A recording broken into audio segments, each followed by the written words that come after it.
It's now time for The Sit Down with Don Tony.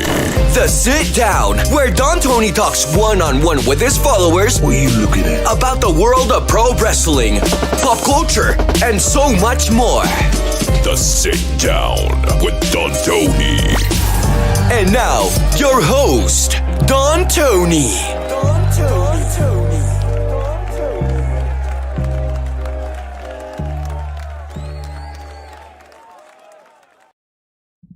All right, I know I usually have my hat facing backwards, but I had to give a little shout out to tonight to Unbeliever Buns. They make a lot of keto breads, and they hooked me up this week. So if any of you out there that want to try out like low-carb breads, keto, and incredible flatbreads to make pizza, go check them out. I don't make no money off of them by plugging them right now. This is just a little bit of a thank you for them hooking me up with some stuff this week. So how's everybody doing this Friday night? Roman Reigns making his return. I will tell everybody right up front, because I know some of you are going to ask, why was Jacob Fatu not there? Well, the whole reason to sell the injury is that they do not want Roman Reigns bitching him out right now. Roman Reigns has to be superior. Roman Reigns can beat the crap out of Tonga Loa, no problem. Roman Reigns can beat up Tama Tonga for a little bit, no problem there. Solo Sikoa, chicken shit, wannabe tribal chief, keep getting out of Dodge. He'll take an opportunity when he has, the handicap of his team beating down Roman Reigns. When Jacob Fatu does return, he will be the guy that'll probably level Roman Reigns. Then it gets interesting, because as Kevin and I talked about this past Monday for a little SummerSlam recap review and aftermath, Cody Rhodes is going to make the save. The Usos obviously are going to ultimately come out, and who knows with Sami Zayn and Paul Heyman. Obviously, people want to see back. But Cody Rhodes, sooner or later, is going to make a save. And that is going to piss the fuck off out of Kevin Owens and Randy Orton. That's something that you and I have talked about the last couple of weeks leading up to this. And a little seed was planted tonight on SmackDown. I don't know if you caught it, but two things. Number one, Cody Rhodes, in appreciation for everything that Kevin Owens has done for him recently, offered him a title shot, Bash at Berlin. Now, yes, kind of stupid for Kevin Owens to say, I didn't earn it. I don't want it. I didn't earn it. Why are you out there every week? All right, we let that go. So when Nick Aldis teased that he was going to discuss with Roman Reigns giving him a title shot, Kevin Owens loses his shit. Nobody wants Roman back in the championship picture. Anybody but Roman. So now Kevin Owens will face Cody Rhodes. Seed planted, Kevin Owens not thrilled at all about Roman Reigns. Doesn't it kind of feel a little bit of Jey Uso and Cody Rhodes in the future? Well, in the past, I should say. In the future, it's going to feel like we're getting that recycled again. But here's another little seed that was planted. Cody Rhodes never offered the championship opportunity to Randy Orton. Now, I know what you're all going to say. Well, Randy Orton, went to Raw. I'm talking about before this. When Randy Orton had the match with Gunther in Saudi Arabia, and it did not go Randy Orton's way, I don't recall Cody Rhodes offering a title shot right then and there to Randy Orton. And I think Randy Orton ultimately will get pissed off that Cody Rhodes offered it to Kevin Owens. And I know, it's a somewhat selfish and kind of incomplete, but we may end up getting two premium live events in a row with Randy Orton vying for the championship. That would be interesting to see him go for the World Heavyweight Championship at Bash in Berlin, and then the undisputed WWE Championship at Bad Blood. Listen, the more I talk to a lot of you out there, the more that you say that you'd like to see Cody Rhodes and Randy Orton face each other at WrestleMania. If not Randy Orton, then who? You know, some people have said John Cena. I don't know if I really want that. John Cena, Cody Rhodes, WrestleMania. I get he's retiring, but there'll still be 8 months left for John Cena to do whatever he's going to do next year in his retirement tour. But definitely seeds planted tonight to lead to Kevin Owens down the line possibly turning heel. That's something you and I talked about last week. Randy Orton, a little bit dismayed at what Cody's offering Kevin and didn't offer him. So something else we talked about last week. So, CM Punk, Seth Rollins will probably be the match at Mania. That's probably Romanowski. Hope everybody's having a good Friday night. I want to welcome you to the sit down. Now, before I go any further, I promised all of our channel members that this would be announced right at the beginning of the show. We just had SummerSlam, and we had the predictions contest. We had two of them, one for our Patreon family, one for our channel members. We announced Tom Nelson as the winner of the Patreon contest. Kev announced that on his show last night. Tonight, I'm very happy to announce that David Levy won the predictions contest here on YouTube. So, David, I don't know if you have Twitter. Reach out to me on Twitter. If you need to, you can email me as well so I could hook you up with your prize. So congrats to you. And one cheap plug, I'll probably mention it again at the end of the show, but I hope if you're not doing nothing this Sunday night, Kev Castle and yours truly will be live on YouTube for a special edition of the Don, Tony, and Kevin Castle show. It's going to be a really fun one. We're going to have a lot of discussion, not just Q&A. I want to make that clear. You know, not everybody's into Q&A. That's why we have a little discussion on Friday nights as well. But we're going to have a lot of discussion. And I tell you, you know, Monday we confronted a lot of shows and Twitter accounts that intentionally put bullshit or intentionally post bad takes to get attention. Because if someone says, oh, man, Roman back, that's awesome. You got 100,000 different accounts saying the same thing. What makes it stand out?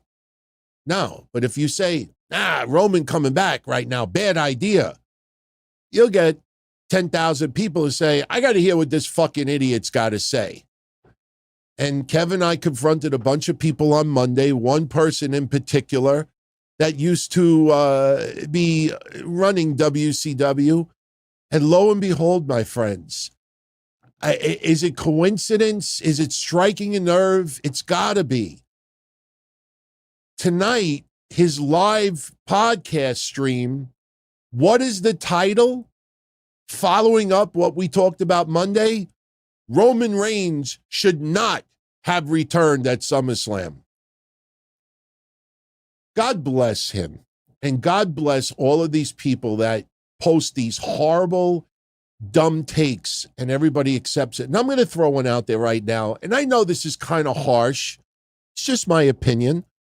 And once I say this, I'll open up the floor to whatever you guys want to talk about tonight. I will tell you that this episode will be a little shorter than usual for a couple of reasons. One, Sunday night is going to be a big show.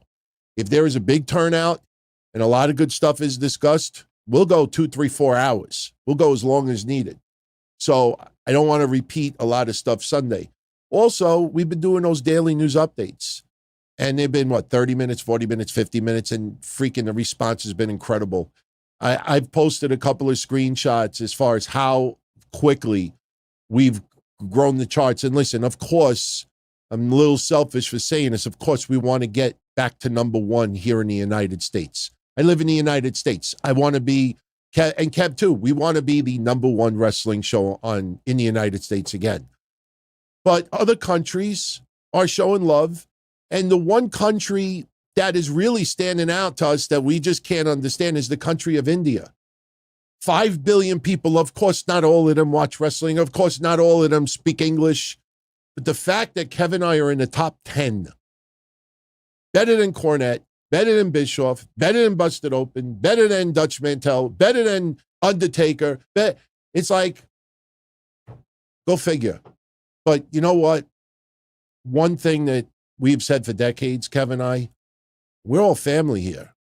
You know, we're not up here and you're down here. We talk to you. We don't talk at you. We're just all friends here talking about wrestling. Yes, we have the capability of being the verbal part of it, but we just have discussions and just chat like friends. We give our straight up honest takes, whether they're popular or not. And I think after a while, people are kind of fed up at the clickbait. People are fed up with the post just to trigger emotions. People are kind of fed up with constantly ripping AEW and Tony Khan to shreds.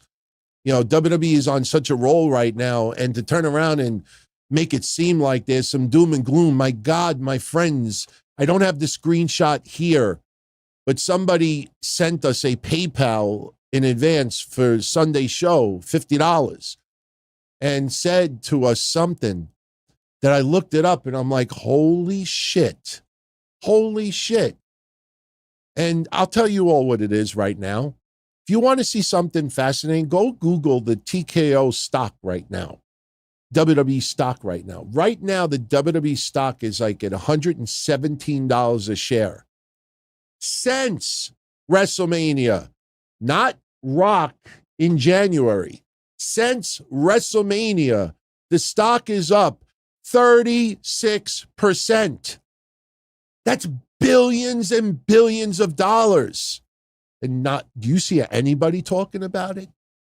You see anybody talking about it? No. And I looked it up and I'm like, look at this. This is after Mania. And the discussion that Kevin and I will have Sunday a little bit is, why? Why is WWE so hot right now? And this person pointed out, Roman Reigns returning is great, but he only returned a week ago.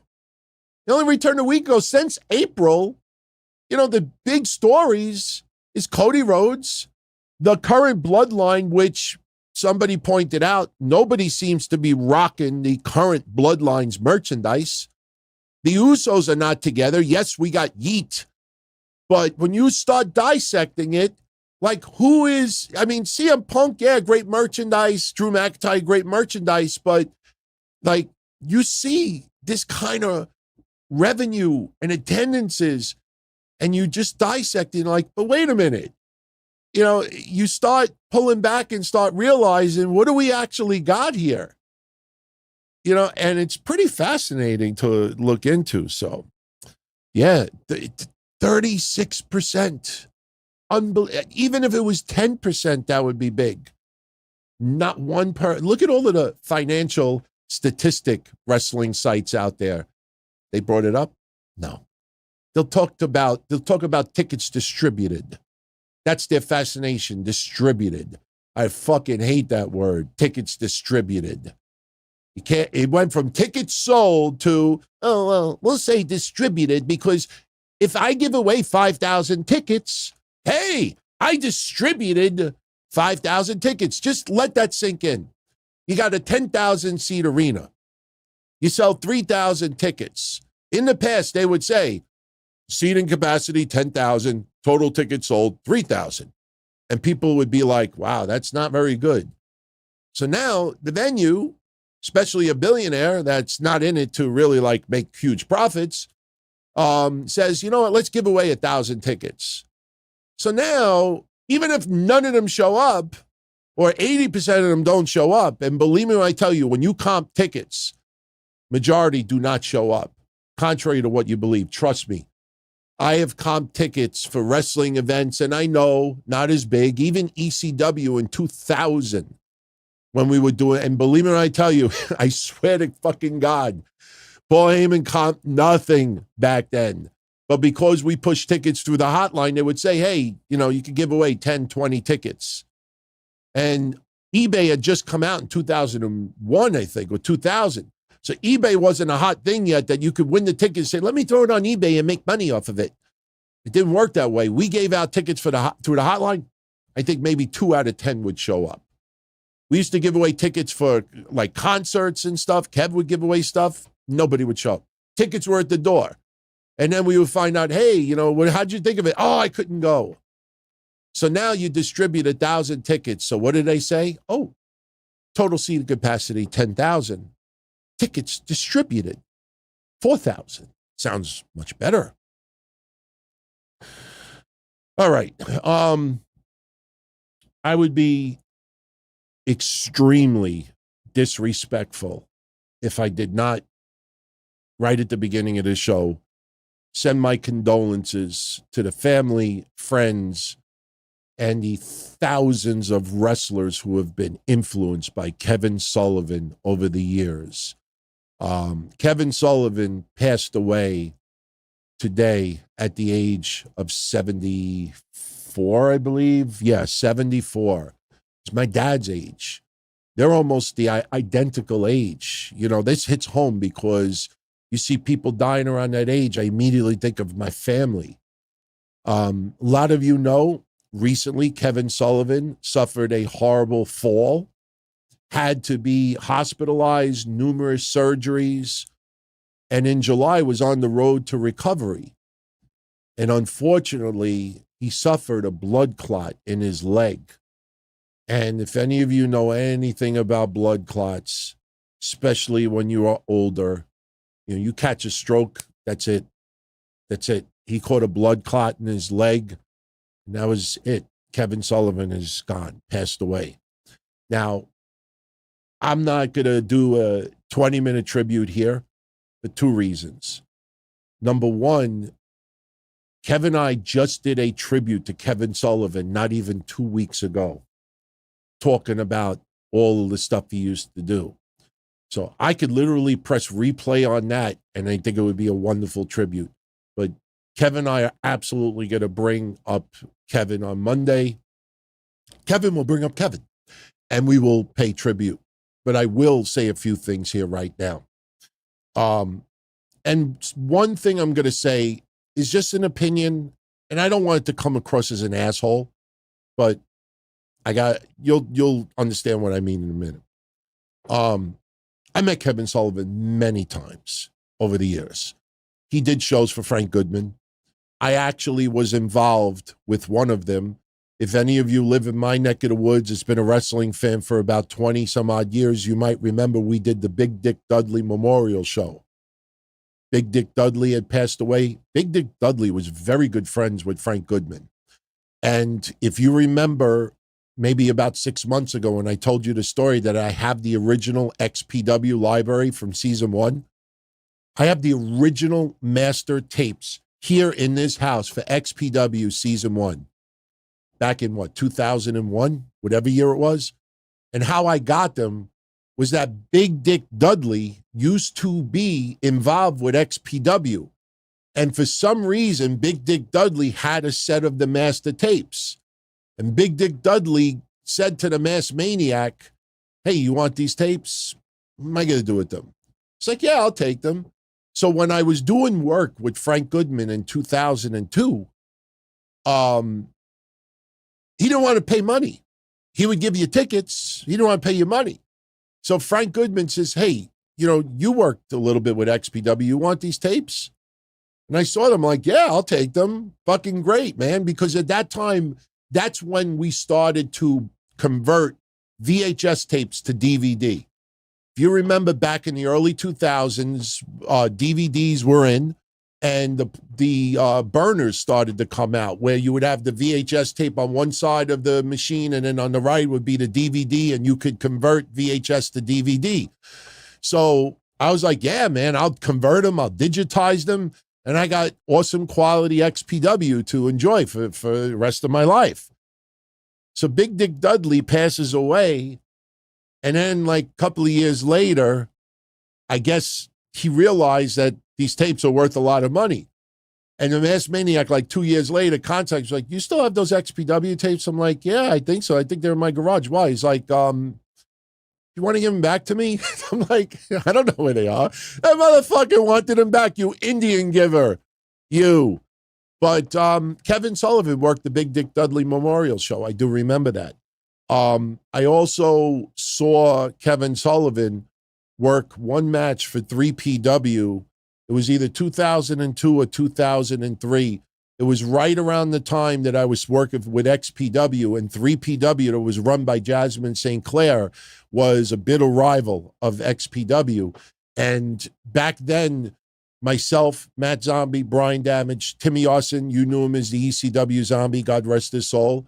We would go down to Philly and we would flood all the wrestling events with flyers for XPW.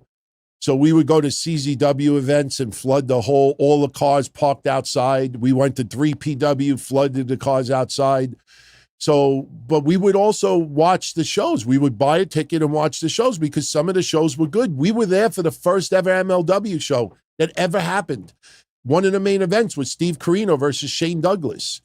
And if I remember correctly, I think Shane Douglas won the MLW title and threw it down trying to recreate ECW in 1993. I think it was, whatever year it was. But so we went to 3PW and Kevin Sullivan took on Dusty Rhodes in a Texas bull rope match. I don't remember much about the match, but I do remember that it sucked. If you blinked an eye, it was over. I remember, Matt Zombie was huge into Dusty Rhodes at the time, and we were all fans of Kevin Sullivan, the Prince of Darkness. So to see that Kevin Sullivan could still do it, and this was only about a year or two after WCW closed down. Even though Kevin Sullivan was not wrestling in WCW towards the end of its existence, he wrestled up until around 1997. So this was only 5-6 years after he really stopped wrestling in the ring. He wasn't that old. I mean, if you go 2003, that's 21 years ago. He died at 74. That would make him 53. 53 is not extremely old in this day and age, especially when you're just doing punches and physicality. You're not doing high-flying stuff. But I do remember that match was not very good. But, and the last time that I ever met Kevin Sullivan, even though I don't talk to Mish anymore, but you all may remember in 2020, right as COVID first started, they did a convention here in Queens, New York called The Big Event. And The Undertaker was the big marquee name that day. Not only did we all go, but myself, Mish, Shaheen, I think some of you remember him, we all shared a table with Kevin Sullivan and Jimmy Hart and a few others. And Kevin Sullivan was nothing but nice. Guy was one of the most, honestly, you could be just a regular fan and you start picking his brain about the right topic of wrestling and he would just get into conversation. If you wanted to talk baseball, especially if you were a New York fan, he would rag you about the Boston Red Sox because he was a big Red Sox fan. But Kevin Sullivan, one of the nicest guys, and a little, not a big deal, but if any of you talk to Mish, he'll vouch for this story. I remember one thing in particular at that convention that time. Mish and I asked Jimmy Hart, Kevin Sullivan, and a bunch of them if they wanted like some bottled water or something. So I don't remember exactly who everybody was that we got water from, but one of them was Kevin Sullivan. And I've told this story on the show before because we talked about a few things. And we came back with this big bottle of water for him, and he takes out money. And we're like, nah, we don't want it. Don't need no money. He's like, no, I'll throw it in, I'll dump it out on the floor if you don't take my money. Like, he just insisted to just be, and we ended up taking the money, but just a really, really nice guy. I will tell you, I'm surprised. I'm surprised that Kevin Sullivan did not do more currently in wrestling, even for the last 5-7 years. I'm a little surprised. He would make some appearances here and there and do a little here and there, but that is someone that I'm just shocked, even during COVID. How do you not hire him, put him on a Zoom call and say, what do you think about this? How should we go about this? The wrestlers, and this is true, the wrestlers would contact Kevin Sullivan as friends, and they would pick his brain and he would give ideas and stuff like that, but he wasn't getting paid for it. He was enjoying his life with his family. And I saw some people posting today in the journalistic world, wow, it's a shame that he didn't have kids. What are you talking about? You know, like, yes, he was married to Nancy, but he also had another marriage and he has a couple of kids, you know, and I'm like, all right, whatever, you know, you didn't know, you didn't search, fine. But I got to say one thing, and I'm sorry if this comes off as a jerk, but this is just me. Sometimes things just rally. Remember when we talked on Monday, Kevin and I, we were confronting not just people who are intentionally putting wrong information out there and bad takes. Oh, and I got one for this Monday. I got one that is just so horrible that was done on Twitter just to get 1 million views. And I got the screenshots and everything, and deliberately, intentionally posting something wrong about Bray Wyatt. And this scumbag did this intentionally, got about 2,000 people correcting the person. They never corrected it, never deleted, never took it down, and it got over 1 million views. And we realized, yeah, he did it on purpose. Wait till I show you what it is. But something else. This is not jealousy, guys. Kevin and I are never going to be on a WWE video documentary. We're never going to be interviewed. We're never going to be guests unless we're a guest of a friend that wrestles, you know, people that wrestle. We're not looking to do that. We do the shows for all of you. If any of you out there happen to be in wrestling too, and friends or not, that's cool also. But we're not doing this because we want Peter Rosenberg's spot or Sam Roberts' spot or Dave LaGreca, Bully Ray, Busted Open. We had the opportunity to go on Sirius Satellite Radio 17 years ago and turned it down. We're not looking to take anybody's spot. So I want to make that clear when I say this. But what annoys me today is if you don't understand history, or if you don't know history, don't act like you do simply because you work for WWE. And so many times, and Sam Roberts is one of the ones that we always seem to call out. Peter Rosenberg, a little bit, not so much, but Peter Rosenberg has his moments too. But Sam Roberts has a habit. You know, I remember the Roman Reigns documentary. He put a take out there about Roman Reigns when he was getting booed. And we were all watching and we're like, what the fuck are you talking about? That makes absolutely no sense. But for WWE, it sounds perfect. So he pays respect to Kevin Sullivan today. And Sam Roberts goes on Twitter and he's going to do his podcast and a little stuff for WWE. And he says, rest in peace to the Taskmaster. Say that fast 10 times. Rest in peace to the Taskmaster. His Florida stuff was so ahead of its time. Sam Roberts never watched Florida Championship Wrestling. Maybe he watched some Twitter videos. That motherfucker never saw Kevin Sullivan from Florida Championship Wrestling. Now, doesn't that sound good?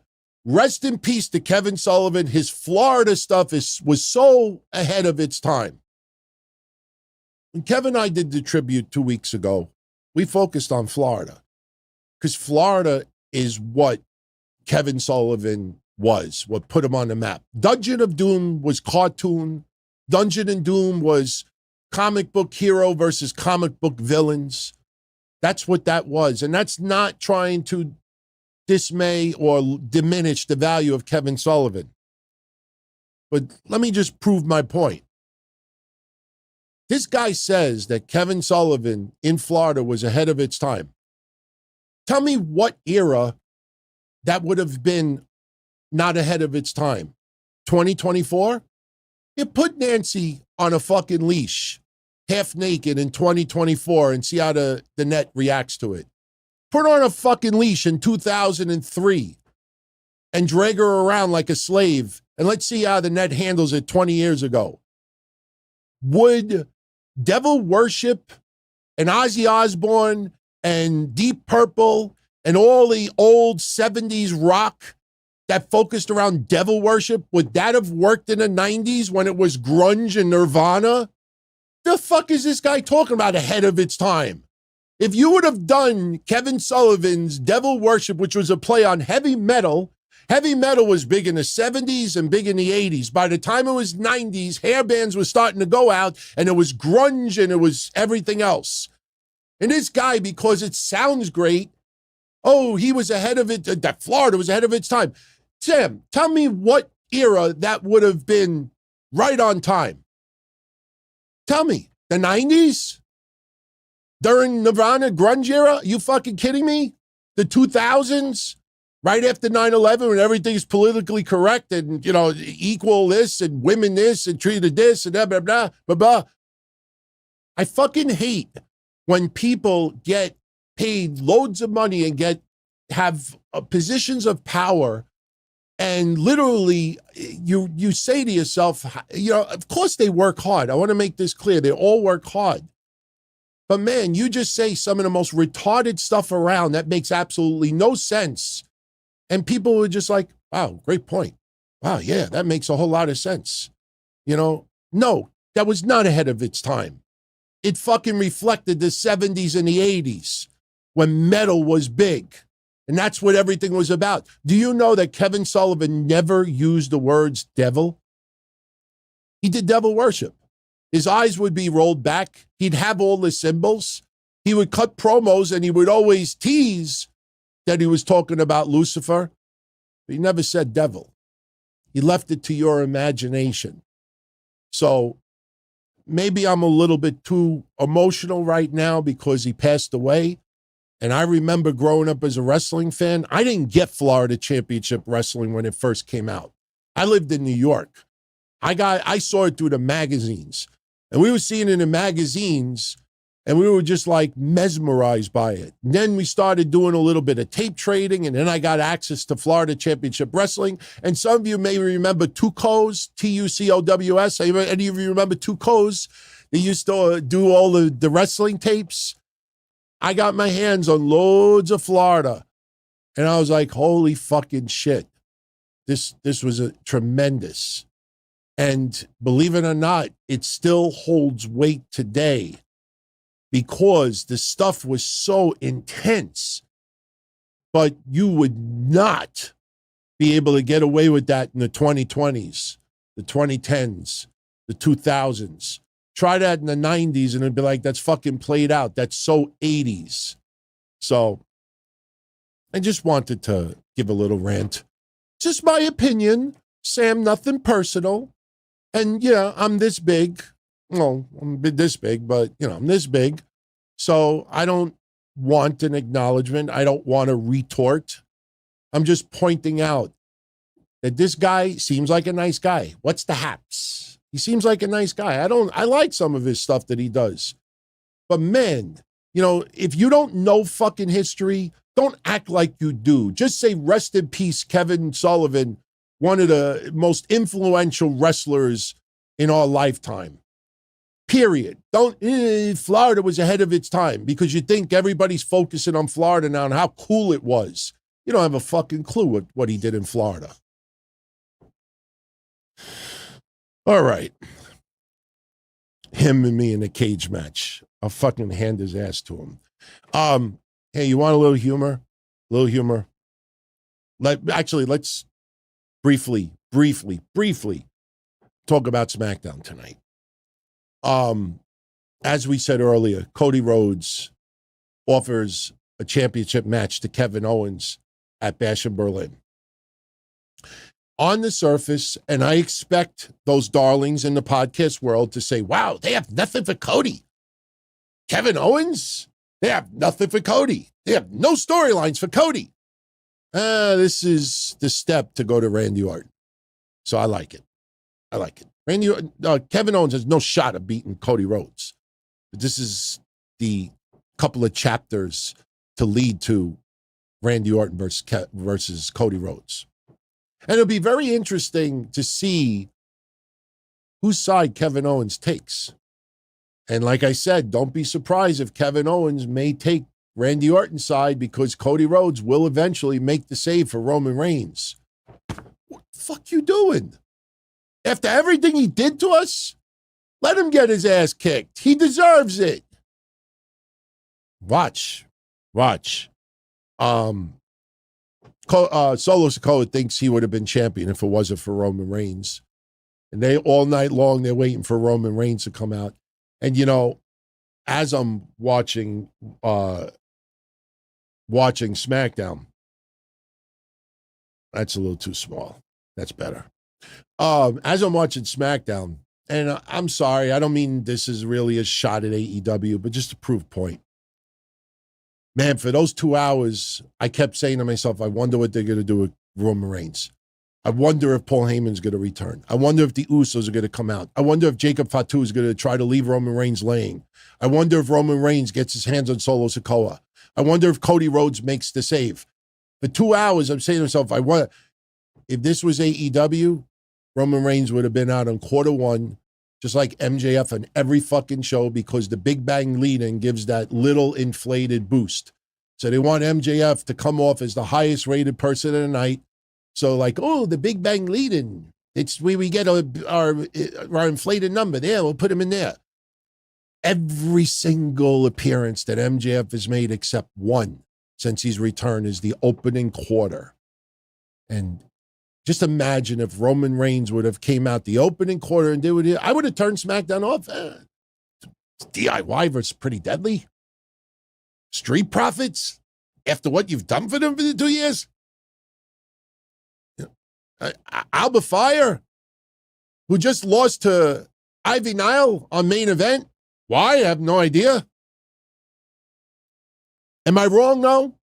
Am I wrong? If Roman Reigns was in AEW, he would have opened for the Big Bang lead-in, and then for the rest of the night, we probably would have gotten, put it this way, if this was AEW, if Tony Khan was running SmackDown tonight, we would have gotten that's kind of over the top. That's a little too much. We would have gotten A-Town Down versus Street Profits as the main event of SmackDown. We would have gotten something like that. But speaking of all those guys, we had some number one contenders matches tonight. First, to determine who faces LA Knight at Bash at Berlin. And it was Santos Escobar. Santos Escobar beating Andrade. Great match. Andrade had the match won. Legado was at ringside, caused a little bit of chaos, and here comes Apollo Crews and Baron Corbin. And I'm sorry, Baron Corbin acting like a babyface doesn't work for me, but they chase Legado away. So this leaves just Elektra Lopez at ringside. And lo and behold, Carmelo Hayes shows up towards the end of the match, distracts Andrade. And then Andrade, right at the end of the match, has Santos Escobar lined in the corner. Andrade goes to do a corner move, and Carmelo pulls Santos out of the way last minute. Santos with a fruit roll-up gets the win. So Santos will take on LA Knight at Bash at Berlin. We had Jade Cargill beat Alba Fire clean. After the match, the Unholy Union and Blair Davenport are beating down Bianca and Jade and Naomi. Love the hair. Absolutely love, and I'm serious, I love her look. Naomi comes out, makes the save, as I think we all expected, and that is going to be your 3-on-3, for the foreseeable future. Hey, you know what? It gives Naomi a little bit of increase in visibility, and Blair Davenport gets a little bit of a rub as well, because Blair Davenport is doing nothing right now. And remember, Blair Davenport and Naomi have a little history.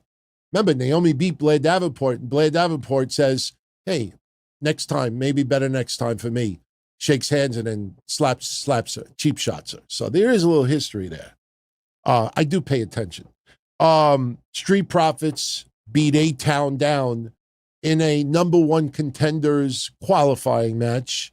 And then we had DIY beating Pretty Deadly to win their qualifier. So I believe next week it'll be DIY versus the Street Profits, the winners taking on the Bloodline. And I'm curious. The IWC was livid at Johnny Gargano and Tommaso Ciampa losing at Cleveland. I didn't see it that way. A little surprised that the Usos wouldn't have tried to sabotage the Bloodline's chance of having championship gold.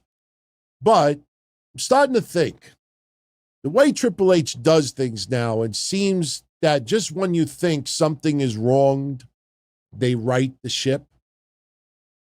I wonder if DIY wins next week, then gets the rematch with the Bloodline, and then the Usos show up and screw the Bloodline and DIY get their belts back.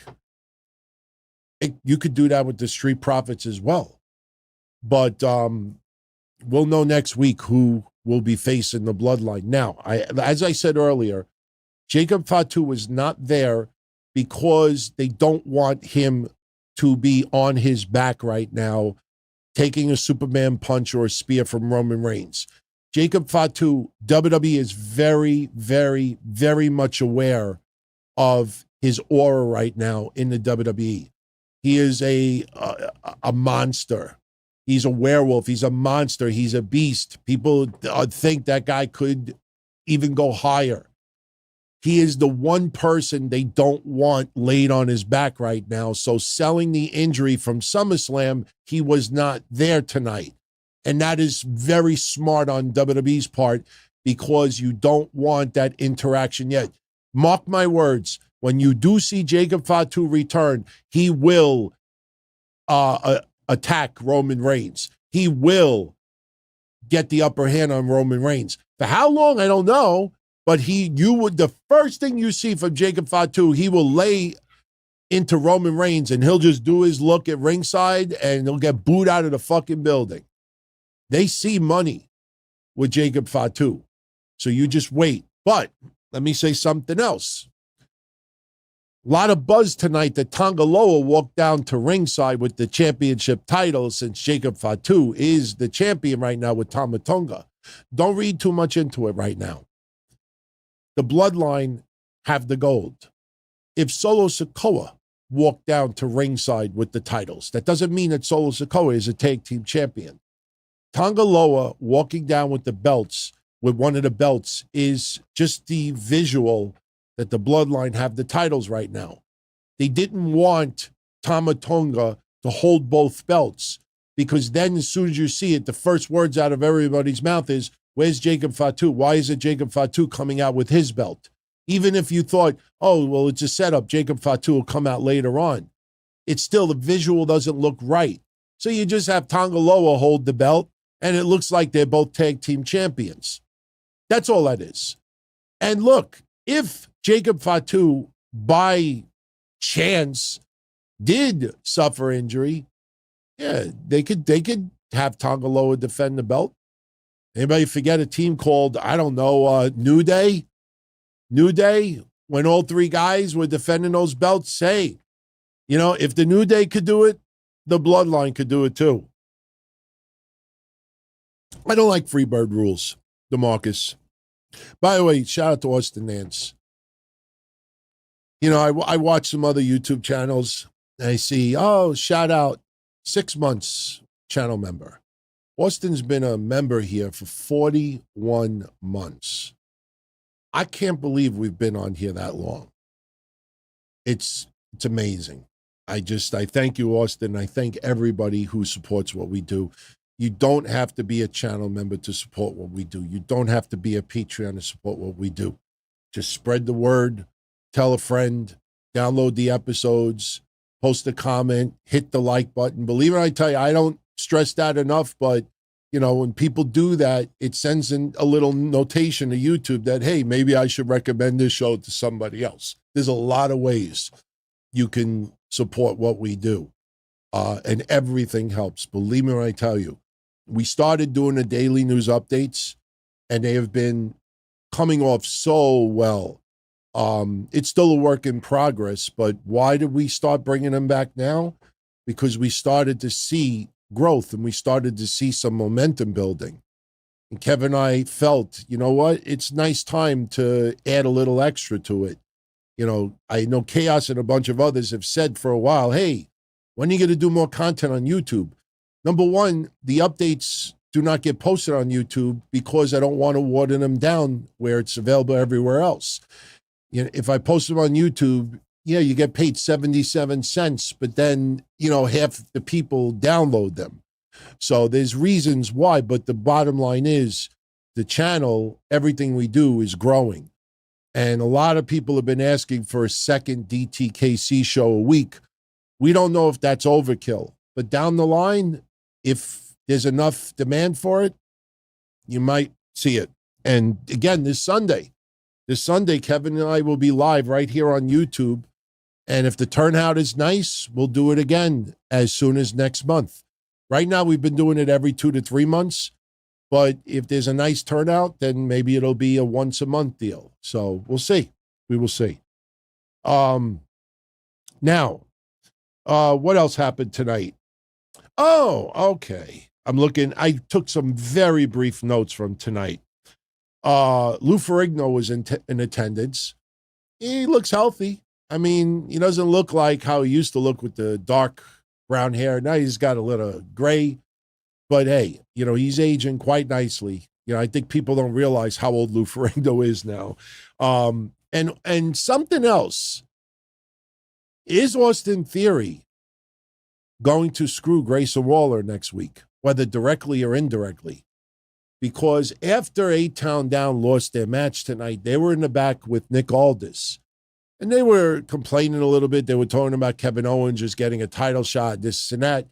And Austin Theory, just in passing, came up with an idea of Grayson Waller versus Kevin Owens. And Nick Aldis says, that's actually a good idea. In fact, you know what? We'll do that match next week. And Grayson Waller's like, what are you doing? Now it's kind of reverse. Because remember in the past, was it Carmelo Hayes? Guys, was it Carmelo Hayes when he first came to SmackDown? I think he was still in NXT at the time. And he was going to have a match, and I think Grayson Waller, he challenged him, and Grayson Waller says, yeah, Theory will take you on next week. And Austin Theory looked at him like with this really sad look on his face, like, why? They've been funny as hell. And I hope you tuned into the Daily News Update yesterday. We told a really amazing story about Austin Theory saving Grayson Waller's life recently. That story was kind of crazy as I was thinking about it as he was telling it. I was like, holy shit, that's pretty wild. And that might be why they're together a little bit longer. But tonight, after Austin Theory comes up with the idea of Grayson Waller versus Kevin Owens next week on SmackDown, Grayson Waller is a little bit, upset about it. And Austin Theory's like, don't worry about it. I'll have you back. I'll have you back just like you've had mine. And I was like, oh, because Grayson Waller really hasn't had Austin Theory's back. So something is going to go down next week, whether intentional or unintentional. So that's what we have looking forward to next week. And then I should mention this for anybody that did not get to see SmackDown. We got to about 9:50 at night, and the Bloodline are in the ring. No Jacob Fatu. And Solo Sikoa, I think they were in Tulsa tonight. Solo Sikoa tells the crowd to acknowledge him. And, he's given a bath mouth to Roman Reigns. And Roman Reigns, they were teasing that he was not there tonight, even though Solo Sikoa told Tama Tonga, don't worry, he'll be here. But, Solo Sikoa getting tremendous heel heat. And then Roman Reigns' music hits. And he comes down to ringside, and he immediately lays out Tama Tonga and Tongaloa. And I don't know if you guys noticed this, he picked up those steel steps.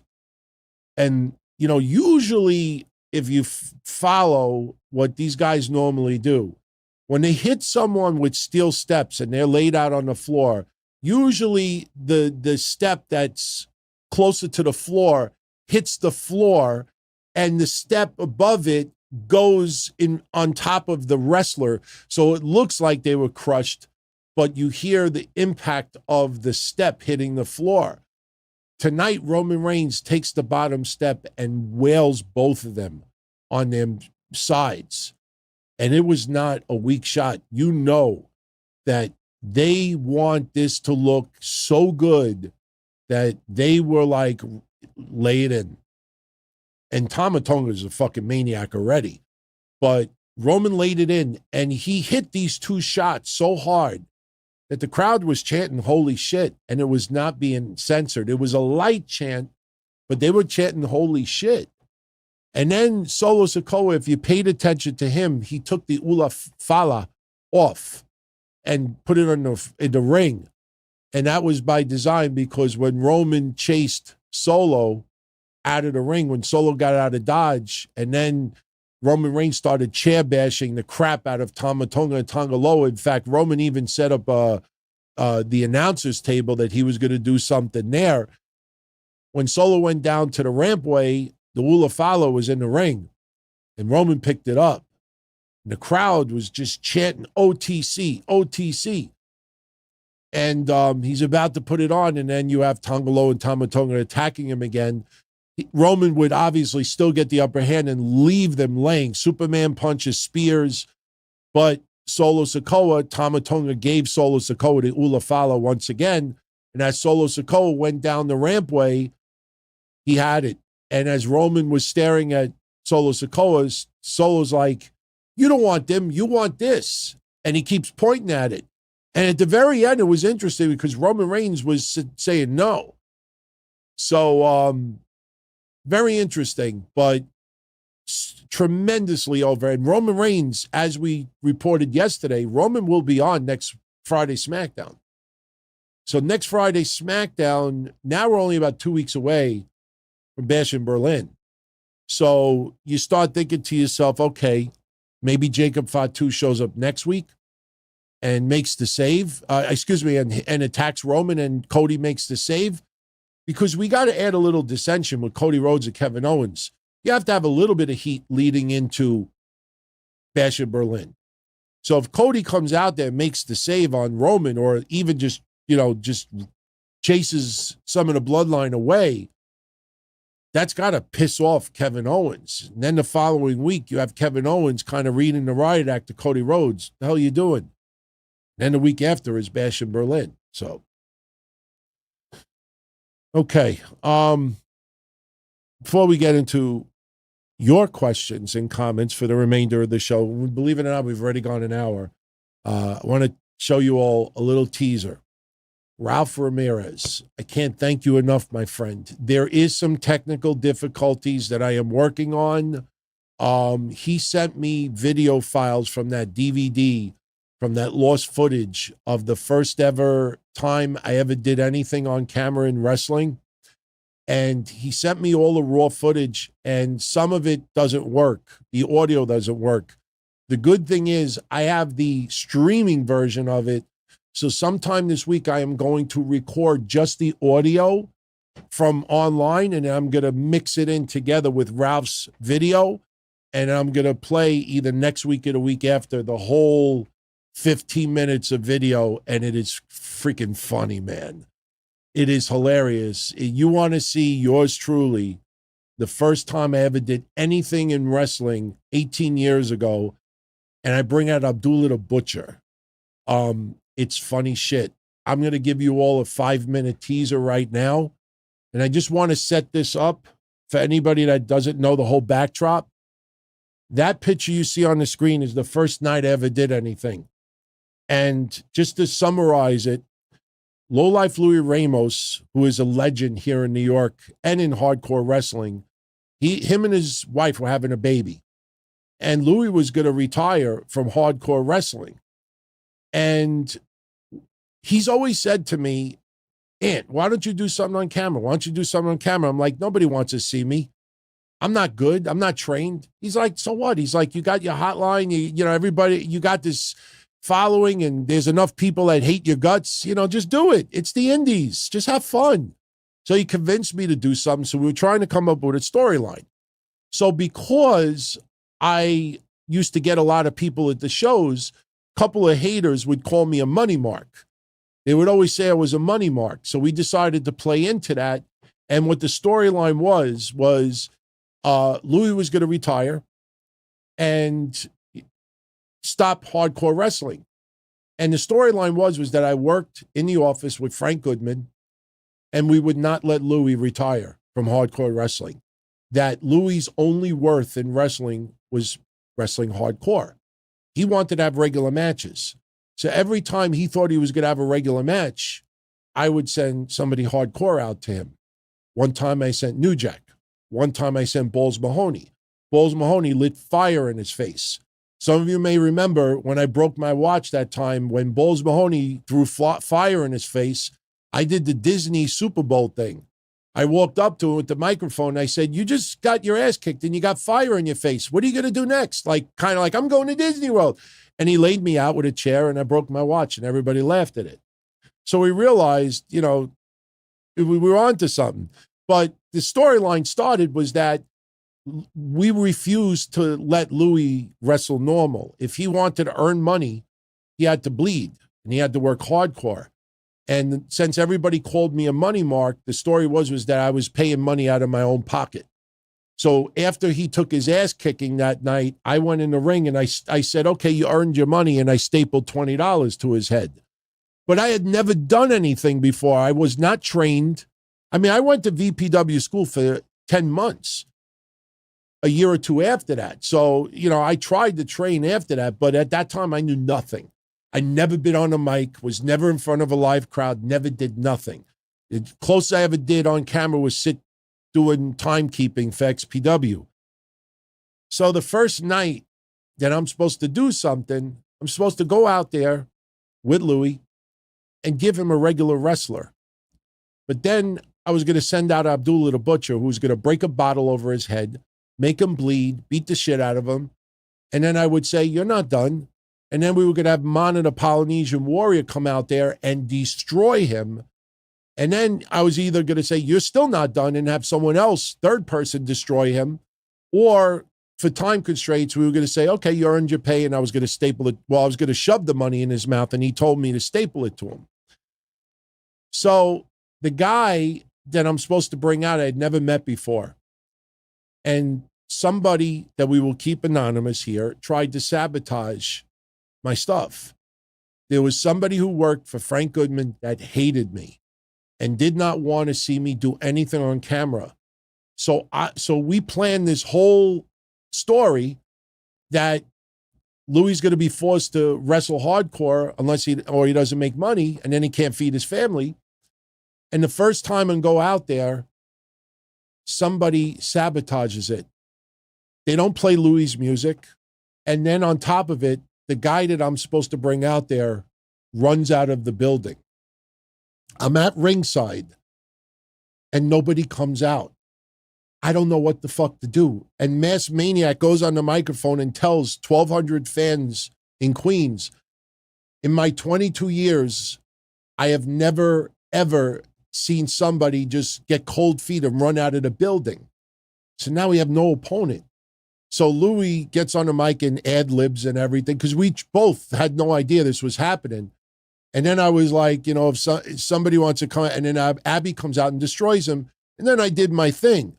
And then that's when I told you, when people were really, there was some people, plants in the crowd that were really trying to ruffle me. And I started doing Rodney Dangerfield jokes. I didn't know what to do. So that's the setup for it. So what you'll see now is just a 5-minute highlight, but in a week or two, we'll play the full 15 minutes. And the 10 minutes that you don't see tonight is probably the coolest part of it all, because you'll see the footage of Louis and I in the back going over every little detail, what we want to do. And it reminded us of Pat Patterson from Wrestling with Shadows, when he's trying to come up and do this, do this, do this. And it was funny because Louis, like, he thinks this is real. I mean, it was just funny shit. And I had never seen this footage. I never saw this footage. So what you're seeing right now, I've only seen one time before. This is a little sample of what we'll play in a week or two. I honestly think you'll like it. It's not good, but you'll get a good laugh. And make sure you listen. You'll hear Frank Goodman in the back, telling the fans, that the guy ran out of the building. And then you'll hear me say some stupid shit. And she didn't understand why I wanted to look like that. But the reason is right here, because I wanted to be a wrestler, and I wanted to be just like the Butcher and all the hardcore legends, like the Rottens, and all these other guys, Balls, New Jack. I wanted to be just like them. And I got another match with Abby, and we'll show the world what I'm all about. 20 years ago, I just watched WHT.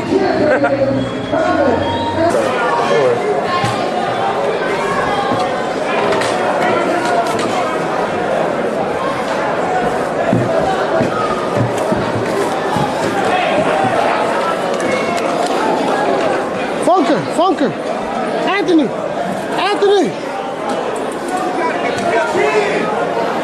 Are you coming out now? I'll just stand by the ring. And I thought we were doing the thing now. I thought I was coming out first and you. I'll just stand by ringside. All right. You can either go on the mic, say Anthony, come up here. And then I'll go on the mic. You say Anthony, come up here. Why ain't they playing the music? All right. Oh, okay. I'll be standing at ringside, all right?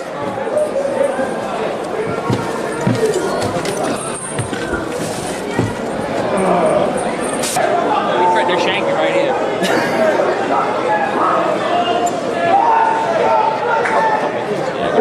Right? They're like all over me. In the 22 years I've been in this business, I've seen a lot. I've seen guys shit in the ring. I've seen guys piss themselves. What I'm going to tell you is 100% true. We got a guy in the back who is supposed to wrestle Louis. He just left. He's gone. I swear to God, what I'm telling you is true. We got a guy in the back waiting to wrestle Louis. As soon as the match starts, he left. He's gone. Who's the winner? Let me hand the microphone off to Anthony DeBlasi. Anthony.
Watch out, get back!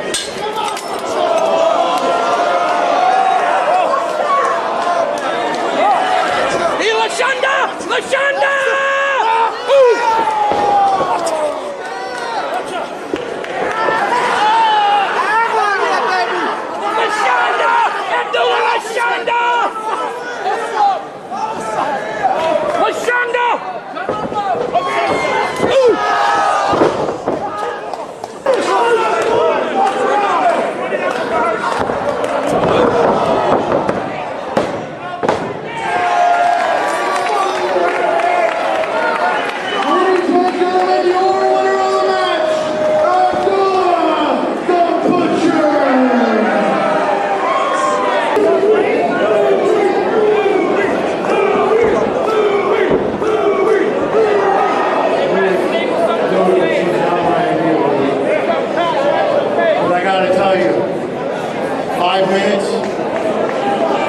You ain't done yet, son. I don't see you on any other booking sheets. You want to earn your salary? 5 minutes ain't enough, son. You're not finished. Why don't you bring out his opponent? Shut up! He's very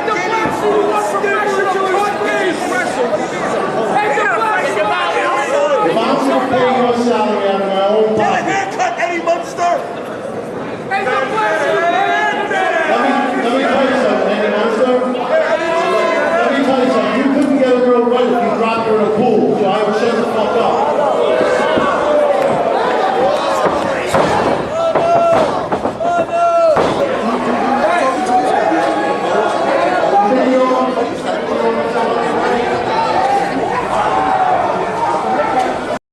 It's enough for now. You couldn't get a girl wet if you threw her in the pool. I get no respect, I tell you. I called this girl. She said, come over tonight. Nobody would be home. I went over there. Nobody was home.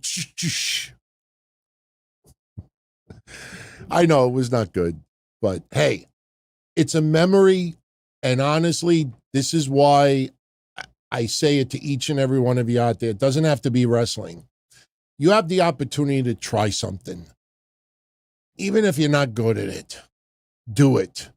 Because it's better to have tried and failed than not try at all. I know that sounds so goddamn cliche, but there's so many things as I get older now. I'm in my 50s now, and there's so many things as I get older. I look back on it and I'm like, damn, I wish I would have done this. Fuck, I wish I would have done this.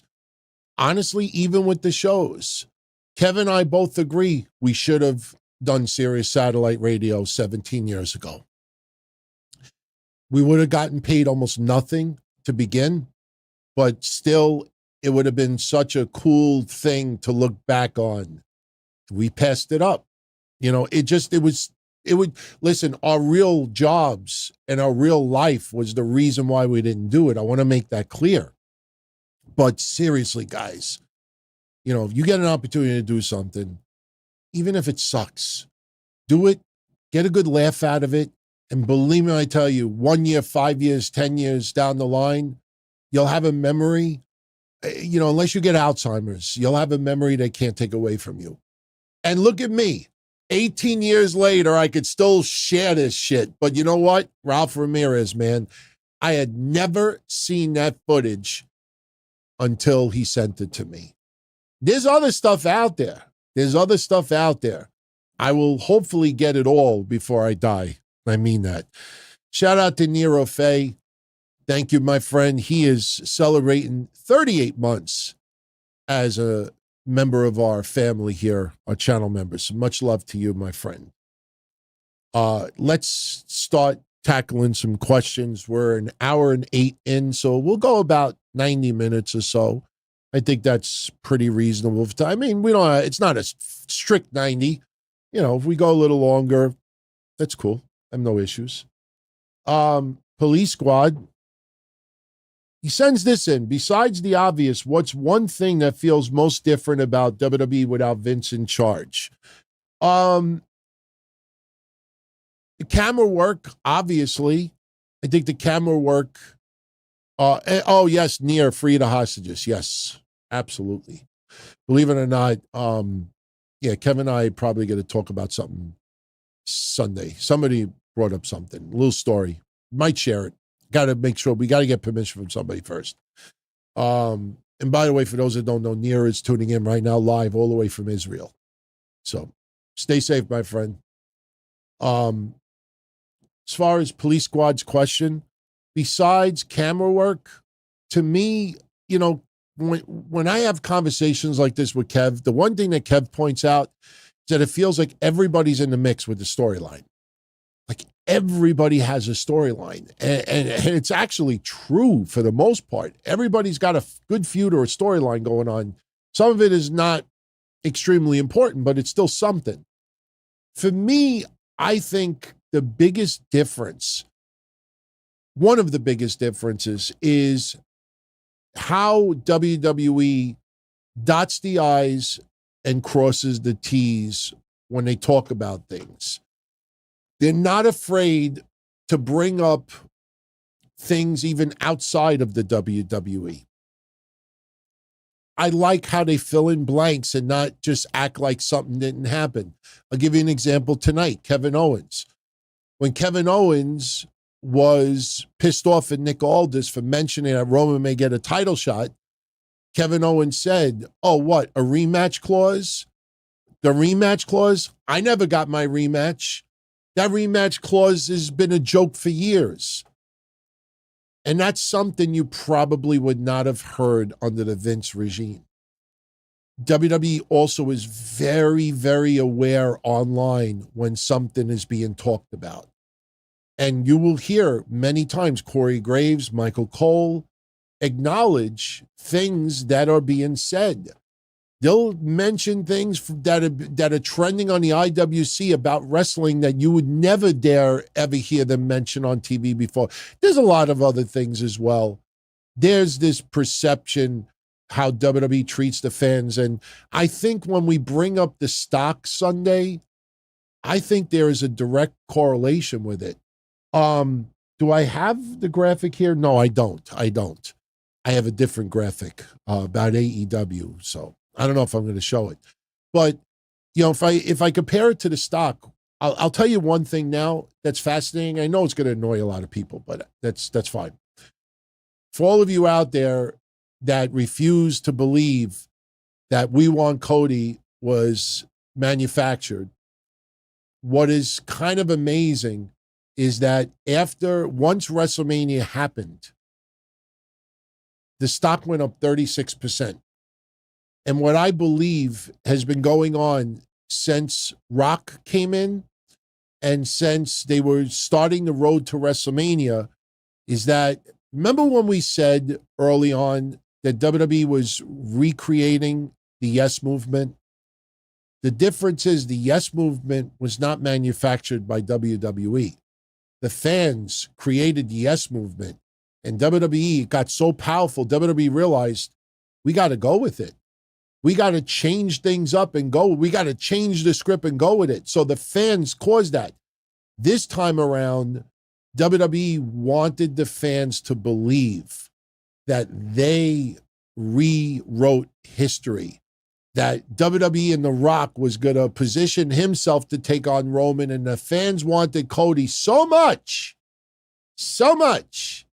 Forget all the dusty stuff leading into it, but so much that in a matter of 3 days, We Want Cody made The Rock say, you know what, even if there's a small group of people that were upset with me, there was no way that I was going to go with that. Get the fuck out of here. I think WWE, what they are doing now better than they've ever had is make the fans believe that they have a voice, that they influence, that some of the stuff that goes down, that they are the reason for it. Vince used to say he believed that he knew what was best for the fans. I think that is the biggest difference. And again, when you see that stock, you see WrestleMania, and you start seeing this, it's like Roman wasn't even here on TV. Here in our wrestling world. I don't work for WWE. Here in our wrestling world. He was off since April. So that's what I come up with. Ronnie C., just want to thank you for posting the daily reports here. The added photos and videos, put it over the top. Looking forward to you and Kevin on Sunday. Solo Sikoa sucks. And rest in peace, Kevin Sullivan. Thank you for the 20 spot, Ronnie. As far as the daily reports, they're pretty easy so far. I'm trying to keep them easy. Putting the media together has actually been easier than I thought it would be. But I'm glad, you're enjoying it here. And, it's 5 days a week. We don't do it on Friday nights or Monday nights because we do shows on those nights. But I'm glad you're enjoying them. So far, everybody seems to like them. So even on the audio side, everybody seems to like them. Kevin I Sunday, yeah, here. I'm looking forward to it too, and I know Kev is. Solo Sikoa, believe it or not, I think Solo gets a bad rap because he's not Roman Reigns level. He's not even near Roman Reigns' level. No one is really near Roman Reigns' level, but he's not a tribal chief. Some people compare him to Brian Lee as the Underfaker.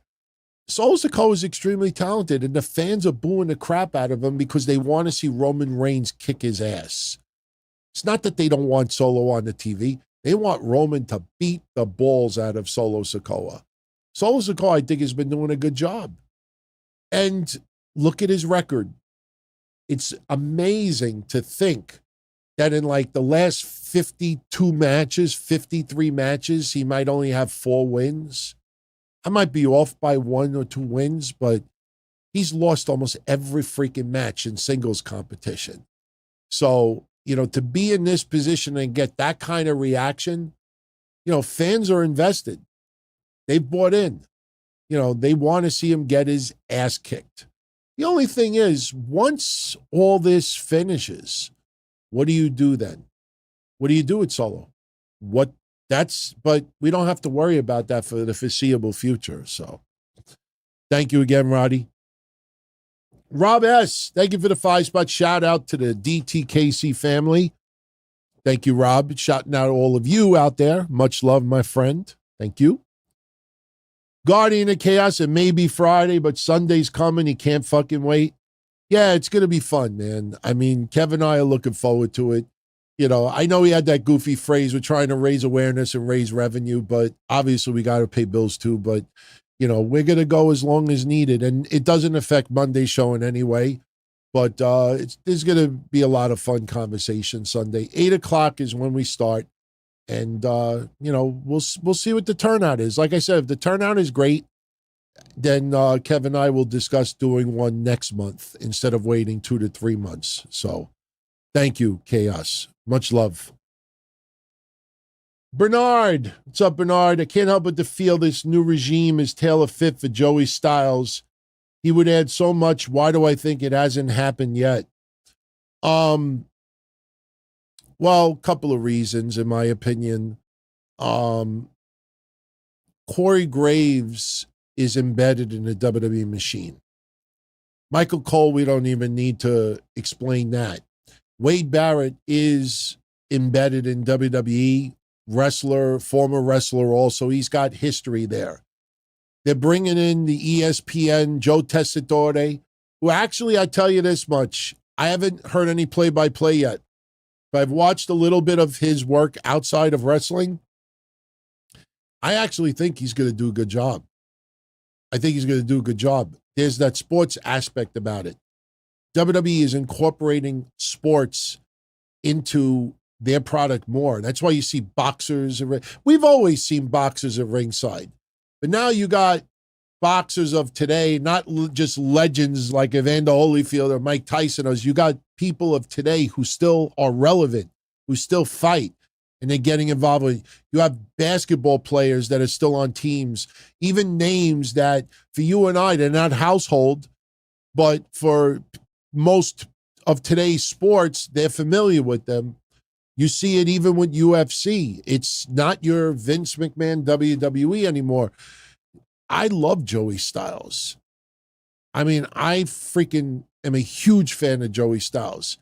I honestly think Joey Styles would be better fit for something like Ring of Honor. I don't even know if AEW would be good because I just imagine Tony Schiavone or Taz bouncing off of him. No Excalibur, obviously. I think Joey Styles probably would give an old school feel to Ring of Honor. I'm surprised Joey Styles is not back in wrestling. I posted a tweet about a year ago. Saying, you know, am I the only one missing Joey Styles right now? Almost nobody responded. And it's a shame because that guy was so good at what he did. And I remember when he started doing play-by-play for XPW, and people were disappointed, but you didn't have this extreme anger from ECW fans. That's when you knew that Joey Styles was a legend. That he could even commentate XPW and fans wouldn't get like really upset at it because XPW was the evil enemy of ECW, even after ECW closed. Joey Styles did a little commentary for MLW, if I recall. I think when their first show, I think Joey Styles was there, I'm pretty sure. I think he did the commentary for the first show. And I'll tell you a personal story. I brought it up before, but some of you may appreciate it. Joey Styles obviously fell out of wrestling because of the grab him by the puss remark that he said at an indie show. He didn't mean it literally. He said it because it was in the news, I think with Trump or something at the time, and he was just cracking a joke. Cancel culture canceled them. And Joey Styles like, fuck this, I don't need this. And he left. And he hasn't been back since. And that's a fucking shame. But You know, it was also a shame. Yeah, I do douche wear the same shirt on every show because it's the sit down. Hey, how you doing? Unfortunately, the one that has the fist, because the camera is high, all you see is the knuckle. So I'm not going to wear a shirt where somebody just says, what is that? That looks like a testicle. You can't see the full shirt. This is the only shirt that you kind of could see on the camera. That's why I wear the shirt every week. So I know you have no respect. Yeah, I'm not mad at you, but I'm giving you a reason why, so you know. That's the only reason why. Trust me, one day in the very near future, I'm going to reposition cameras here, and the camera will be a little bit easier. When I get the camera lower, then I can't lower it right now because my computer screen is so big that you would see the top of the screen and it'd be really annoying. But I'll tell you one thing about Joey Styles' personal story. And this is real. When I worked for Frank Goodman in the early 2000s, I would say 2004 or 5. I think this was before he got hired from WWE. Pretty sure it was before. He wanted to work. And I'll never forget it. And I know I have one of the emails still because I still have my old email address and I've never deleted it. But he wanted to do anything on the indie scene. And I remember I had talked to him and I told him I would talk to Frank Goodman, Mass Maniac, to see if he wanted to use him on the show, but not as a commentator. He said, I'll manage. He says, just give me somebody to manage. I'll do pretty much anything on the show. And it didn't sound desperate at all. But I went to Maniac and I'm like, look, Joey Styles is willing to do the show. This is what he wants. I won't say how much that he wanted. It was very reasonable. Reasonable to the point that I remember Frank saying, you want him? Then you pay for him. It's not that he didn't want him, but he said, what's the purpose of me bringing him in as a manager when he's not a manager? He says, if he's going to come in and, be a guest or this and that, that's different. He says, but what are we bringing him in for? And when I thought about it, even though it's the indies, I was like, actually Frank makes valid points here. And he didn't bring him in. And Joey Styles just wanted to do something. And he didn't get that much work. 3PW, I think, used him a little bit.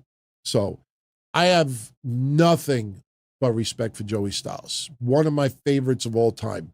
It is a goddamn shame that Joey Styles is not in wrestling right now. Shame. Rojo Bear. What's up, Rojo? Yesterday, Ray Phoenix canceled an appearance at his local Lucha Libre show in El Paso, Texas for September 27th. Are the Lucha Bros WWE bound?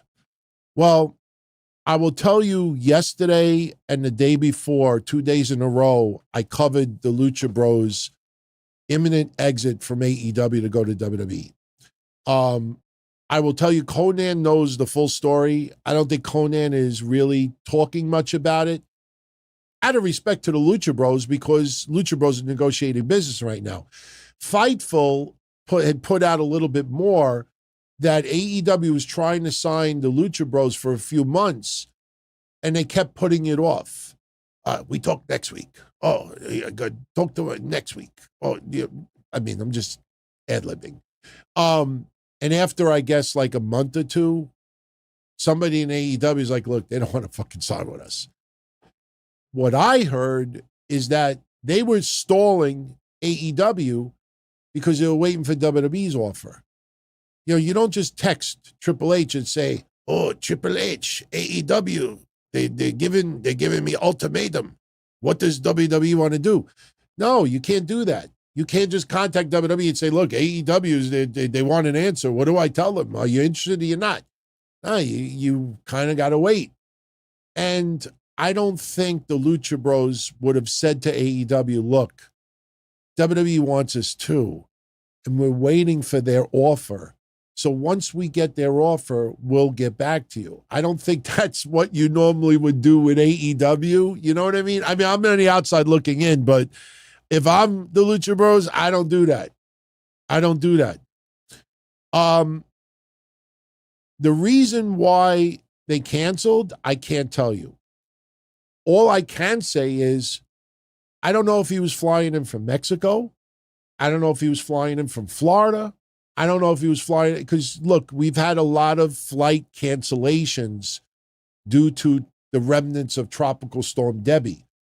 I know Texas is not the East Coast. The East Coast here, in fact, right now in New York here, we got a whole shitload of bad weather as we speak. There was tornado watches today. And I think there's like high winds until tomorrow morning. I'm a little surprised the internet didn't go out tonight.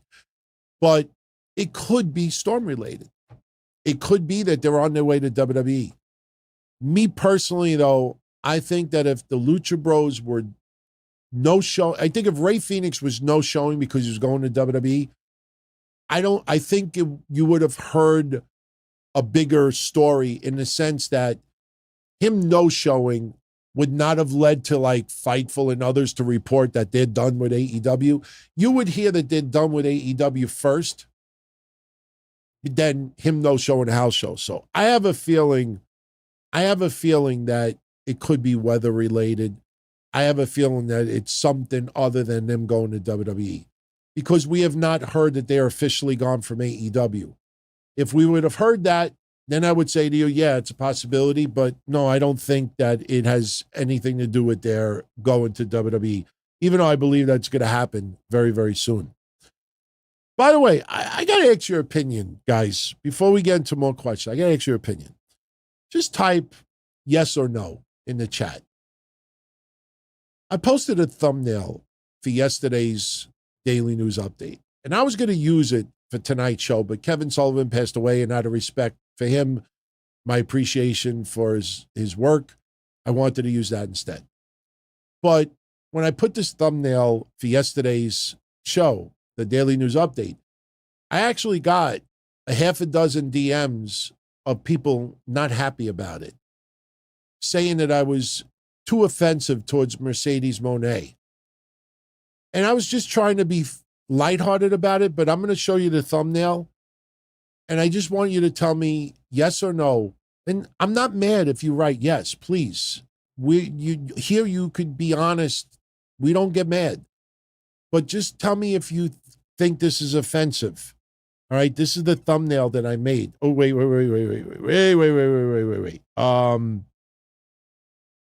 Why is it all fucked up? All right, that looks a little better. Isn't Mercedes Moné doing kind of a tramp character right now? Like the way she dances and the way she dresses and the way that she talks and acts. I don't know. I saw a commercial the other day, and I saw Lady in the Tramp, and I thought, yeah, it kind of reminds me of Camille and Mercedes Moné, Lady in the Tramp. So all I did was put them in front of like burning money, and I got a half a dozen DMs saying like, I know you don't like Mercedes Moné's AEW character, but you don't have to call her a tramp.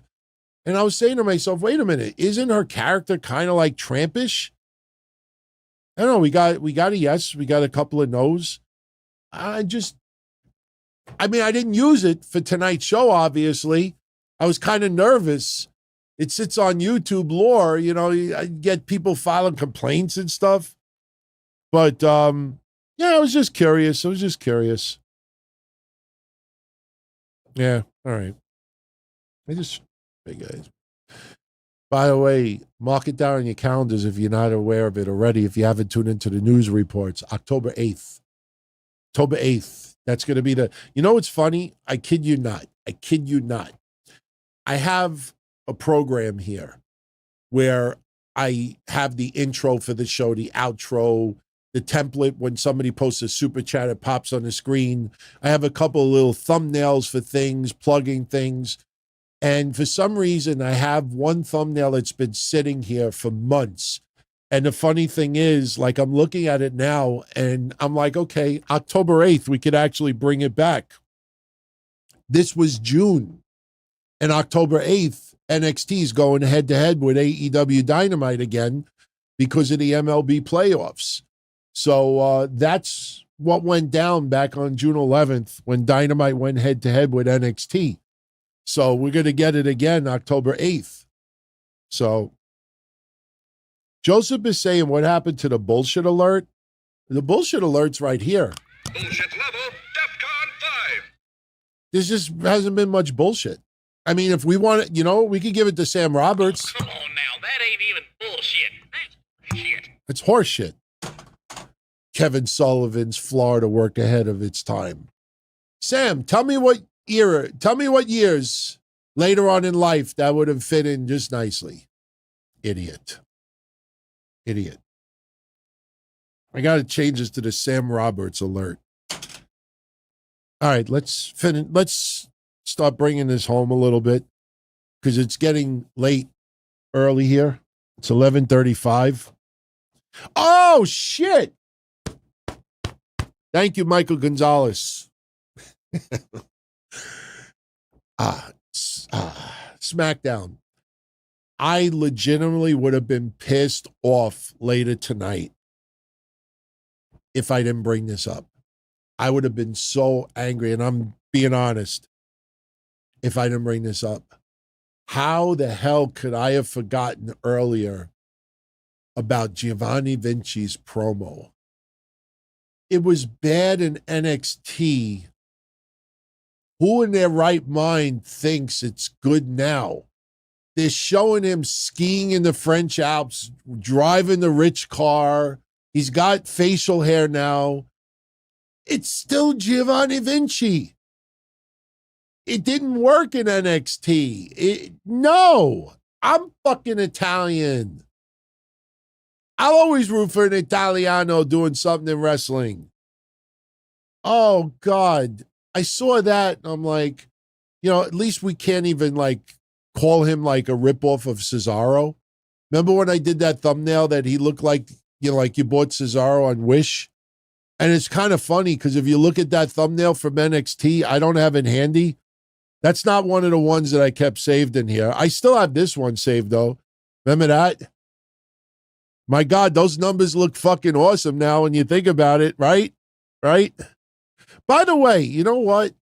I'm going to come up with something right now that no one online has come up with.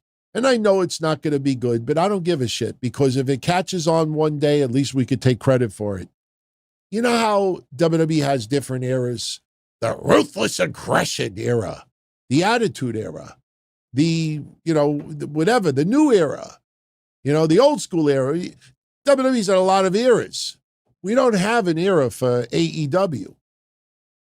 And I was thinking about it, for real. I'm dead serious. This is something that's been on my mind for weeks.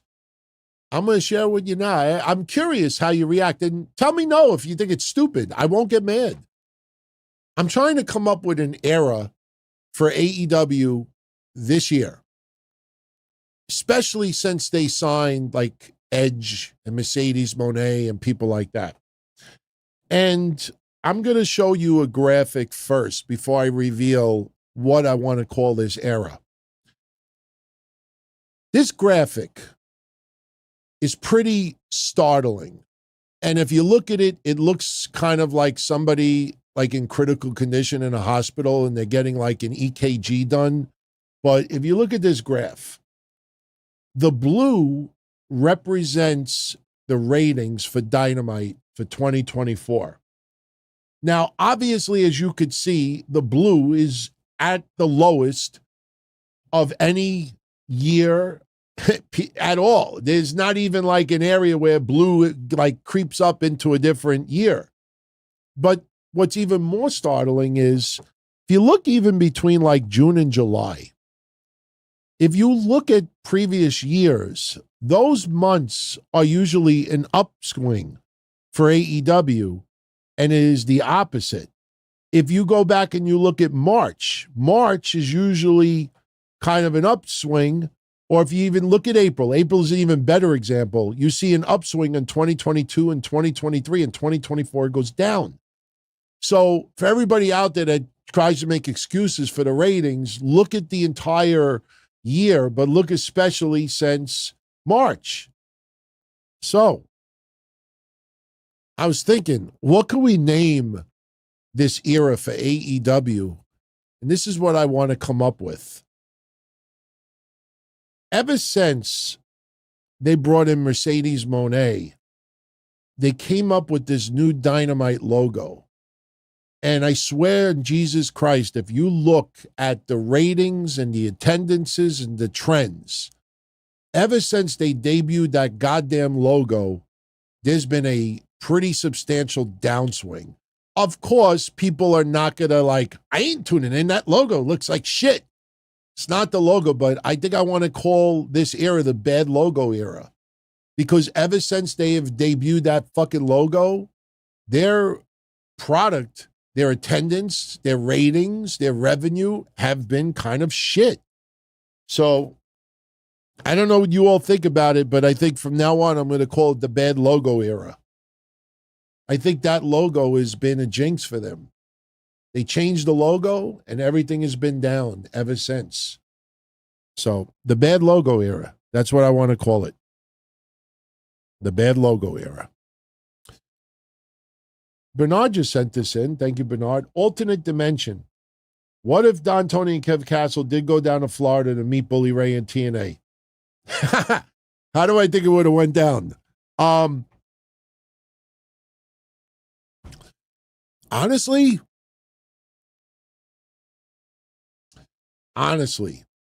this is what I think would have went down. That's a really good question. I'm not going to tell the story. I'll just set it up with 2 sentences. For those that don't know what Bernard is talking about, Kevin and I have been doing shows together for about 20 years. Back when TNA was in full swing towards the second half of their reign, before Dixie was out, it started getting bad. When Hogan was there, there's a lot of things that were bad. Brooke Hogan was there, and Kevin and I were shitting on it constantly. Not because we had fun shitting on it, but because we thought the product could be better. And we were the #1 wrestling show online. We were the #1 podcast. So we used to criticize the product repeatedly. And when the Aces and Eights formed, people remember Bully Ray was getting his ass kicked from the Aces and Eights. This is more than 2 sentences, but when Bully Ray was getting his ass kicked from the Aces and Eights, he was engaged to Brooke Hogan in storyline.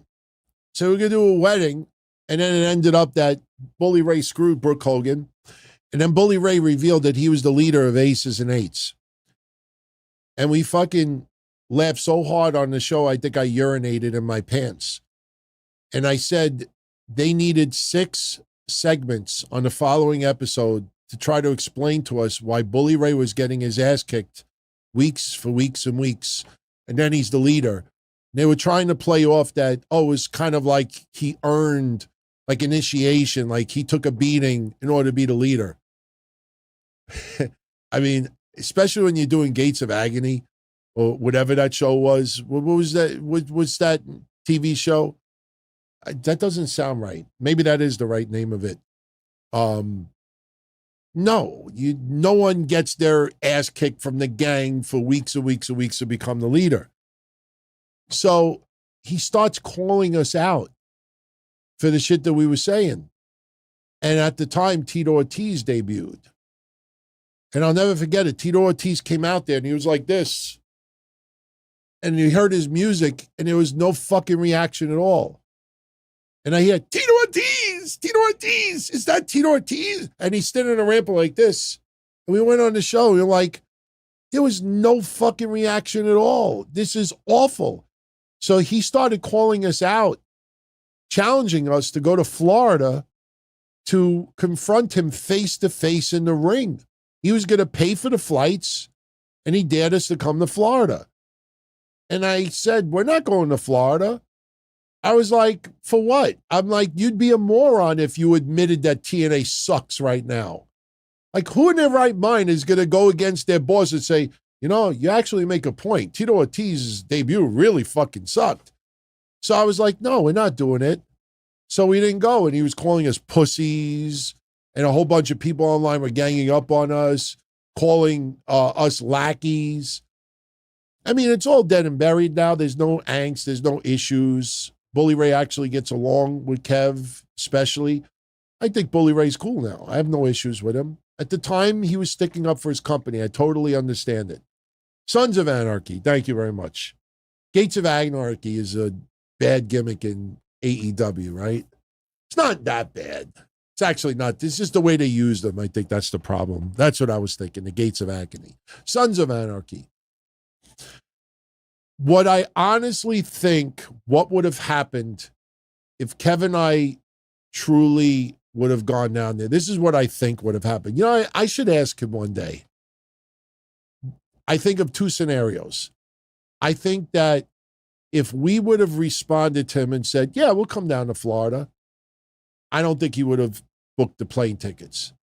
I think he probably would have turned around and said, you fucking actually think that we would waste money on bringing you in the ring? Nobody fucking knows who you are. What are you, fucking stupid? We're just making a point. Come say it to our face.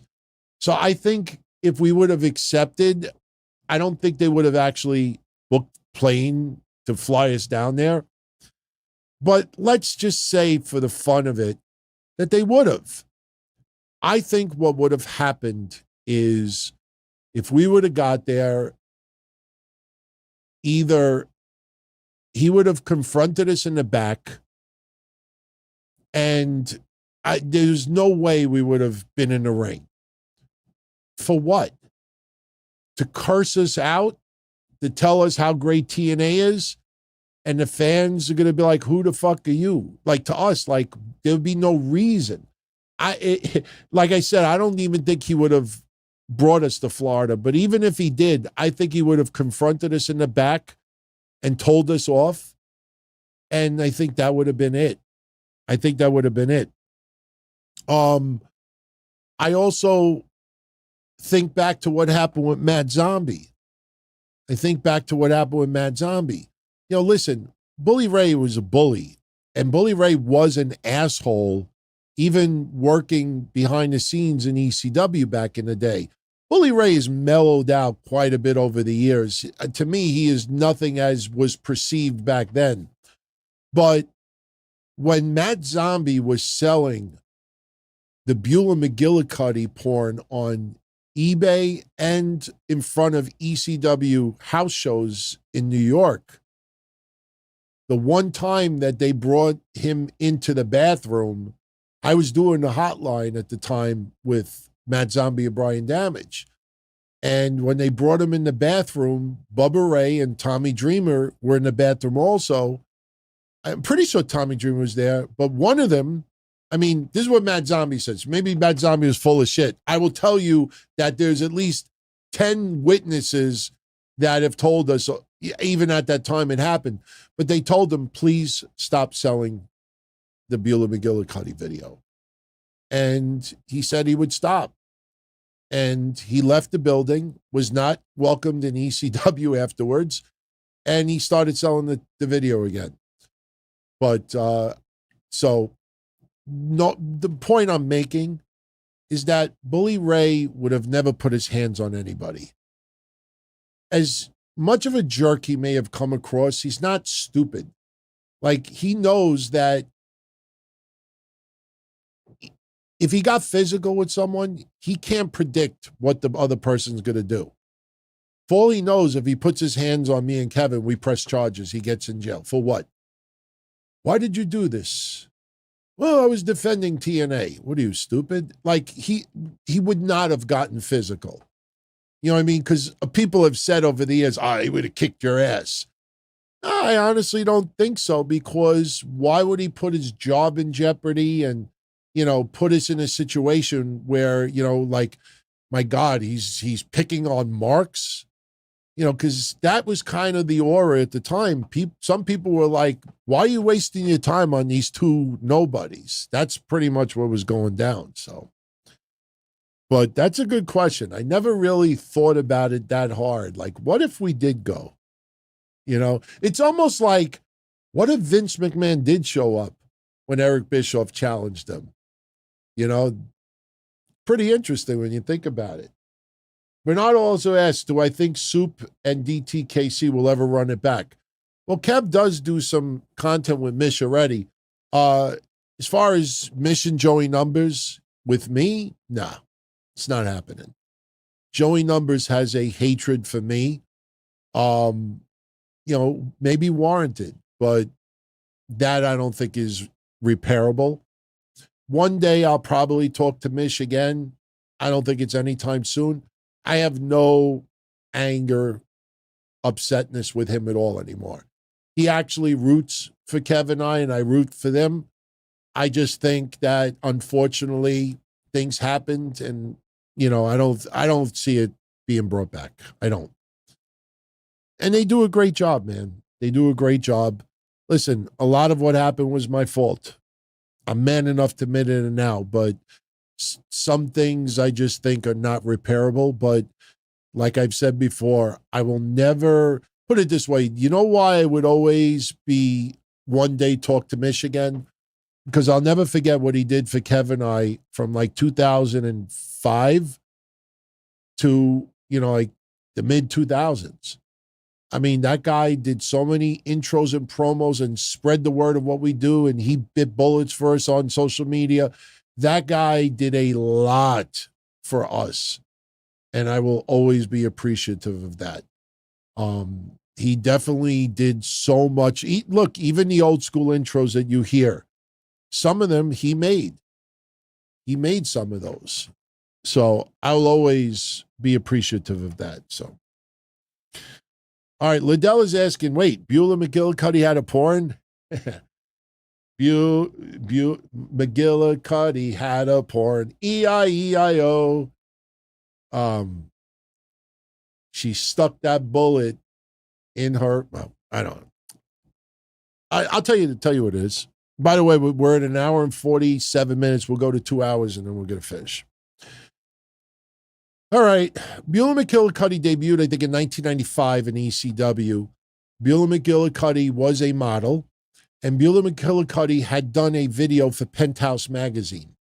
It did not come out until about 2 or 3 years later, I believe. And what had happened was, I don't remember who first put it out, but somebody said, at the time, this is the best way I could describe this. This is me as I remember it. This may not be complete.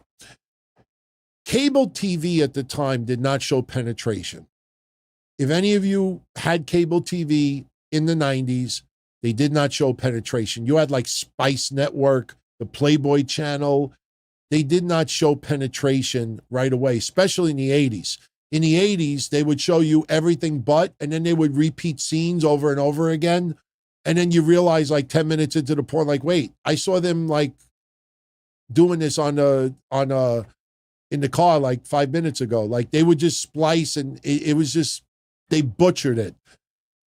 So where you would find Penthouse videos is on eBay. So back, I would say in 1997 or 1998, somebody posted somewhere in a wrestling board that there's a Penthouse video for sale on eBay. This woman looks a hell of a lot like Beulah McGillicuddy. We looked at the screenshot. We were like, holy shit, I think that's her. It was her, but with bouffant hair like this.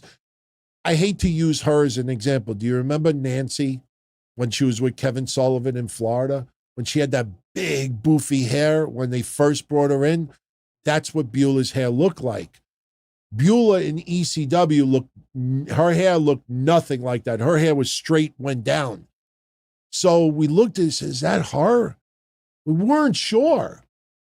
But eventually we found out that it was her. The funniest, and I still have the video. You probably could find screenshots online. I hope you're 18 or over. Nobody under 18 do this. But the funniest thing about the video is that there's no audio. Whoever sold it in the 90s, there was no audio. And as the years went on at that time, people were trying to get creative with the audio. Somebody spliced in porn music from the 70s. Somebody else took a video, the audio from another video of a girl pleasuring herself, and made it seem like it was Beulah. But it was funny because you would like see like Beulah groan and there would be like no reaction. She'd be like this. And then she'd be doing nothing. You hear, like, oh, like you would just like it didn't match up. And then somebody, I think, anybody remember Vanessa Del Rio from the 70s? This porn star. She was sexy black porn star from the 70s. All I remember is that her hair looked like it came from she had an afro down there. Hair was in the 70s. But somebody took audio from her. And then it became a running joke. Then somebody put in like Tiny Toon stuff. So you have Beulah pleasuring herself with a silver bullet, and people were splicing in all different types of audio. So the bottom line is, I have the full video. I just don't have the audio. I don't think the audio is out there. I've never, ever seen it with audio. And I would be very suspect if the audio is out by now, because trust me, if the audio came out, we all would have known about it by now. But we sold so many tapes back then. Me, when I started selling it in the early 2000s, I sold it as a montage on eBay. In fact, I still have, I think, like 10 copies. And what I was selling, just to try to make it wrestling related, on the VHS tape, it had, anybody remember Chastity that was in ECW and then she went to WCW with Sandman, the blonde girl, Chastity Hack? She was with Hack. She did a porn called Live Bait. I have the original porn still. The original video is worth like $500. I have the original video. I put on one VHS tape her Live Bait appearance. It was her and another girl, oral sex on a guy. Her video, Beulah McGillicuddy's with no audio, Kimono Wanalea when she did the striptease atop the ECW arena. And just for the hell of it, because she was going to do stuff with AAA, I put the Tanya Harding, her wedding night video. If anybody's ever seen that, oh, gross. And Pamela Anderson on the boat with Tommy Lee. So I put all 5 clips on one VHS tape and I was selling them for $20 a pop on eBay. And the funny story that a lot of you know is that when I started working for XPW, I don't mind saying it now, but it's 20 years ago, more than 20 years ago. I remember one time we were at the hotel and Vic Grimes had said to me, he's like, "You still have that tape?" And I'm like, "I don't have it with me." He's like, "Could you bring one next time around?" I'm like, "Yeah." So I gave him one of the tapes the next time I came around. He wanted the video. So, yep. True story. But, yeah, so that's the story about Beulah McGillicuddy and the silver bullet. Scorpio's asking, is this the best era for women's wrestling? Honestly, in my opinion, I only go back to 79 watching wrestling. I think in my honest opinion, this is the greatest era women's wrestling's ever had. Not taking anything away from Medusa or any of the women that wrestled in Japan in the 80s or the 90s, but just the caliber of women's wrestling in the United States is on a level that I remember the Knockouts division in the mid-2000s. And the Knockouts division was tremendous. But WWE was definitely further back because back then, almost everybody said that TNA Knockouts were better than the WWE women's division. You go back to the 70s, the 80s, the 90s, you had a couple of women's wrestlers in the United States that were great, but they were special attractions. You really did not have, I will tell you, in the early 2000s, women's wrestling started to gain traction. Anybody remember Sean the Mick McCaffrey? He also worked with me with Frank Goodman, USA Pro Wrestling. He's the one that started WSU, WSU, Women's Superstars Uncensored, I think it was. And then it turned into Women's Superstars something else. I don't remember. the first event was Daphne, God rest her soul, versus Bully Ray's ex-girlfriend, Velvet Sky. I was there. She was dating Shane Helms at the time, if I remember, because Shane Helms was at that show, and Shane Helms was still working for WWE as a wrestler. We went to that event because what I always remember from that night is we all went out to dinner afterwards at some steakhouse, and I remember Daphne saying, "Can I ride with you?" And I'm like, "Yeah, why?" She's like, "I get nervous when Velvet Sky." What was her name in the 2000s? Can someone in the chat room remind me her name before she went to TNA? But I remember Daphne saying to me, she's like, she gets me nervous when she drives because she used to drive a little crazy. I don't know how she drives now, but someone tell me, I can't remember her name, but she main evented against Daphne that night. And that promotion was nothing but women. And then you had Shimmer, and then you had All Japan Women. And, so I think the early 2000s is when women's wrestling started to go another notch up. Then the knockouts in the mid-2000s took it to another level. And then now today, about 20 years later, women's wrestling is at the greatest it's ever been. Talia Madison. Thank you, Douche. You got half of it. Talia Madison. When she was Talia Madison, she took on Daphne in the main event. I think there's video of it online, but that was a good event. That was great. I miss Daphne. She was awesome. She was awesome. Women's wrestling, yeah, it's the greatest it's ever been. It is. It is. Even in those decades, you could not have promotions dominated by men, and you could get away with equal number of matches with women. You couldn't get away with having a woman close out a show. You would not get that much time for women. So, yeah, this current women's wrestling is the greatest of all time. And let's also keep in mind, it's not just the United States that has tremendous women's wrestling, and it's not just Japan as well. A lot of other countries have some fabulous women's wrestling. So it is global. It is global. I think she was Talia Dahl, too. I think she was Talia Dahl. I kind of remember that.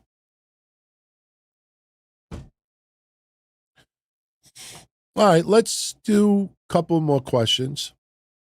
Larry Jester says he heard Jim Cornette rant about Jelly Roll, saying musicians should not beat up wrestlers. Do I agree or disagree? He thinks Miz and R-Truth should have made a save, then the trio do the five-knuckle shuffle. I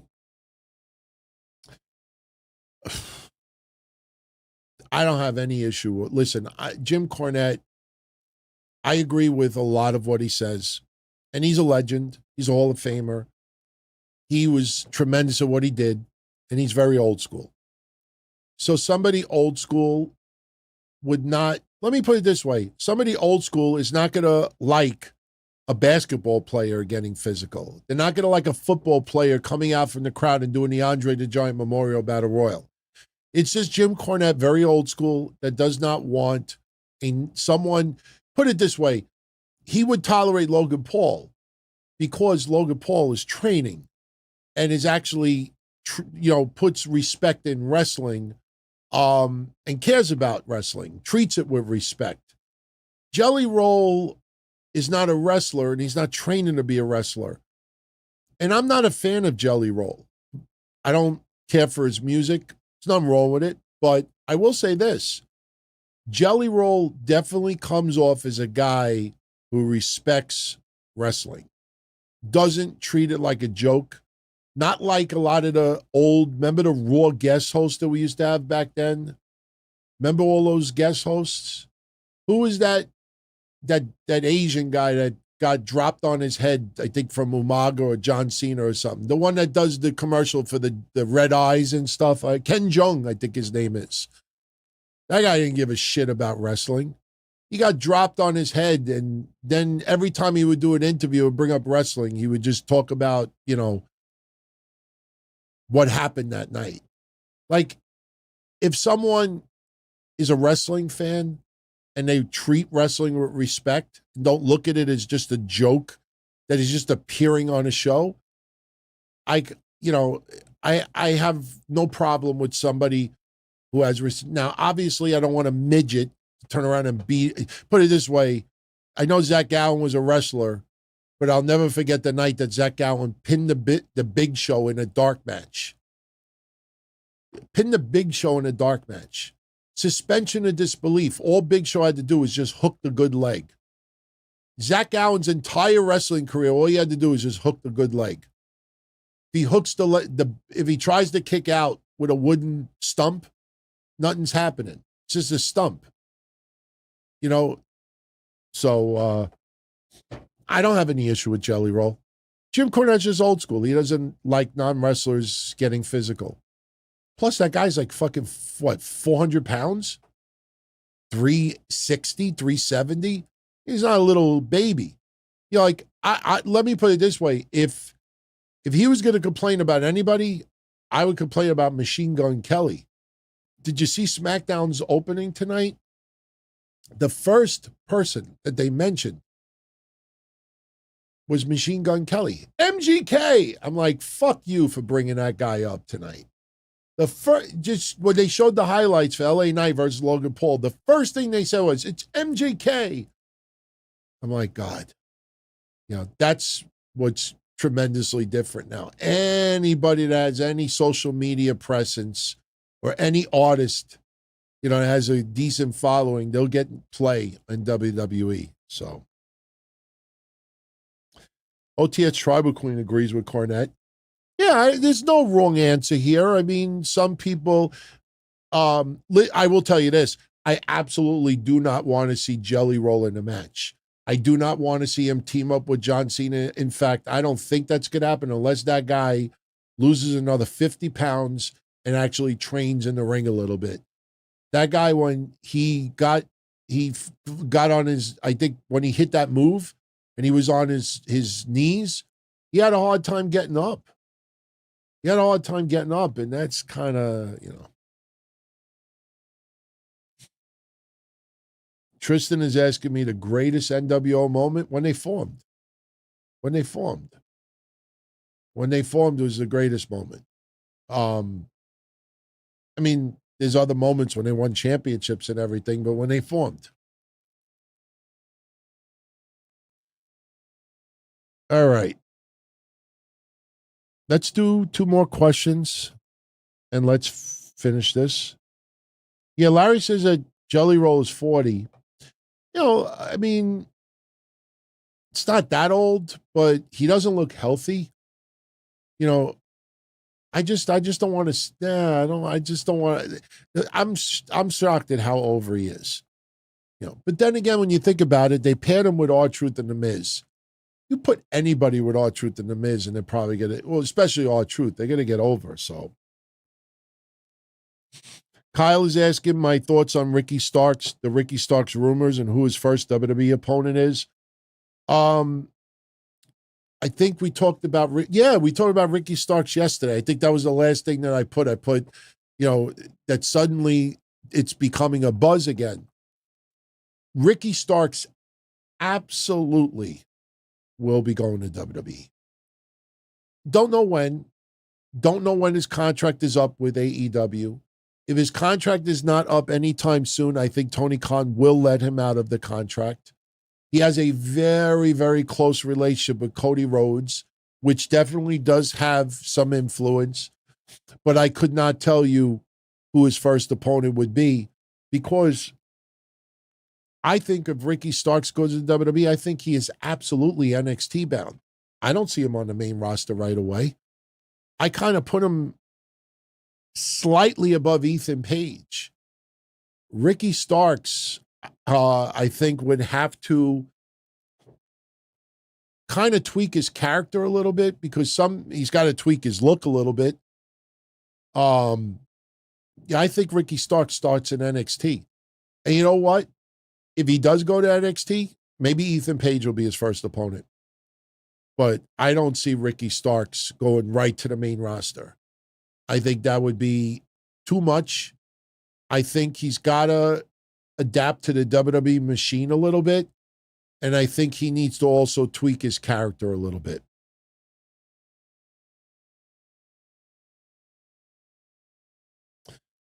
Rojo Bear is asking, whatever happened to Nick Houseman?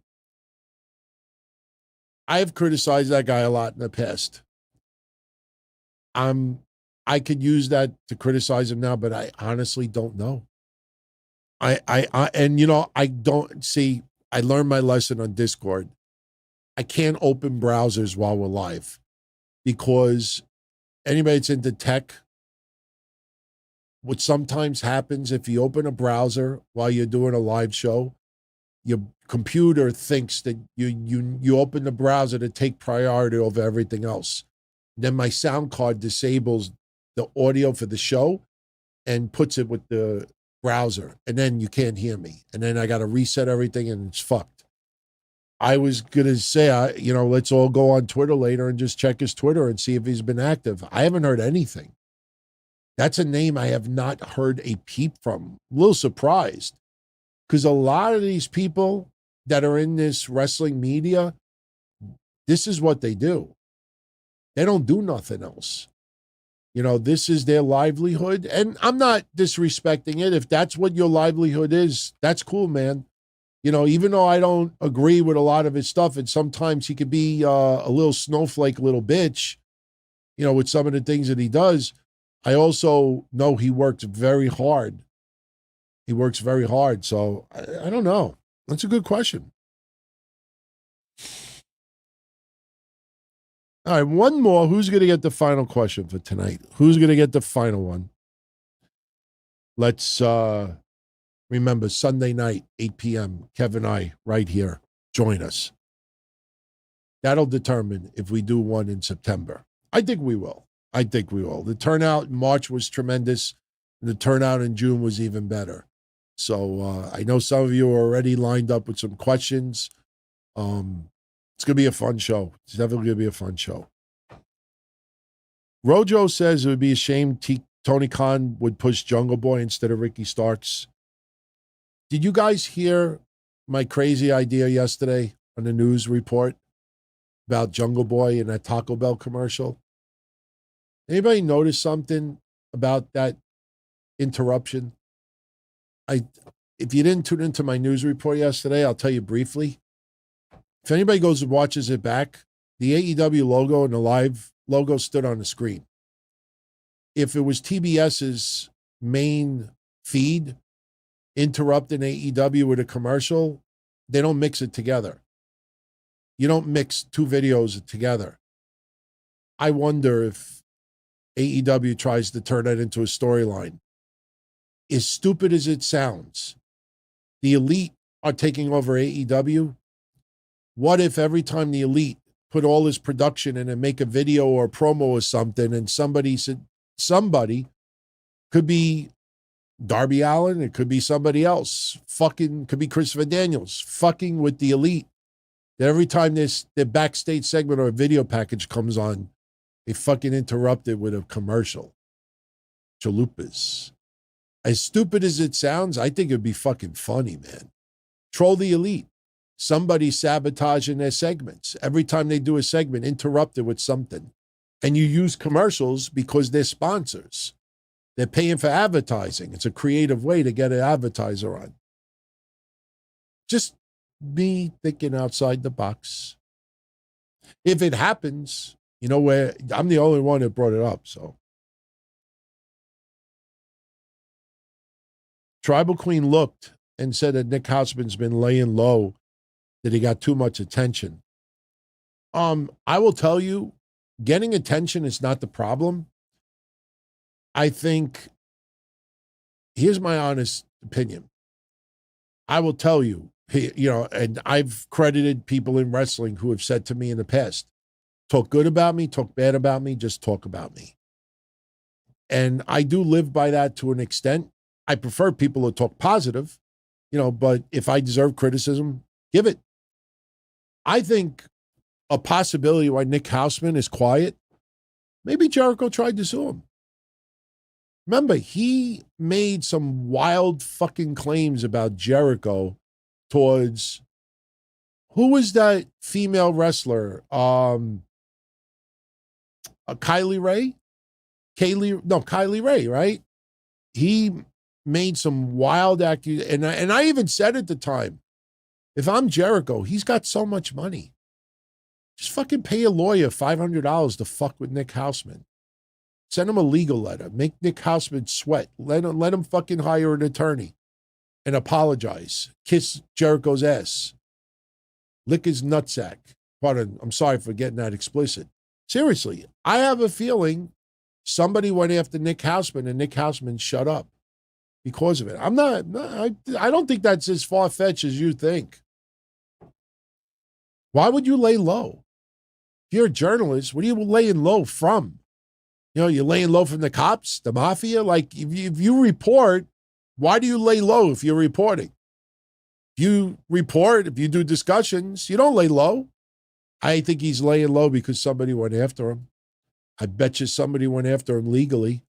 And he is being super careful what he says right now. And maybe for him, it's, you know what, let me just keep quiet completely. I bet you somebody went after him. I'm telling you. There's no reason for somebody who does journalism, opining, reporting, discussions. Why would you lay low? The coast is clear. Let me go back to being an asshole. Somebody went after him. I think somebody, and I have a feeling it's Jericho. I really do. And guess what? If Jericho went after him, Jericho would not talk about it. And Nick Houseman probably wouldn't talk about it either. There's some journalists that would say, look what this asshole did. Look at what Jericho did. And parade like a badge of honor. Look, I got served. Nick Houseman may be very smart and say, listen, maybe his lawyers even told him, listen, lay low, don't say a word, don't add any fuel to the fire, let this blow over. I bet you that's what happened. All right, let's jet. I'll answer. We'll leave with one more thing. Near asks, how long do I think Gunther will be WWE World Heavyweight Champion?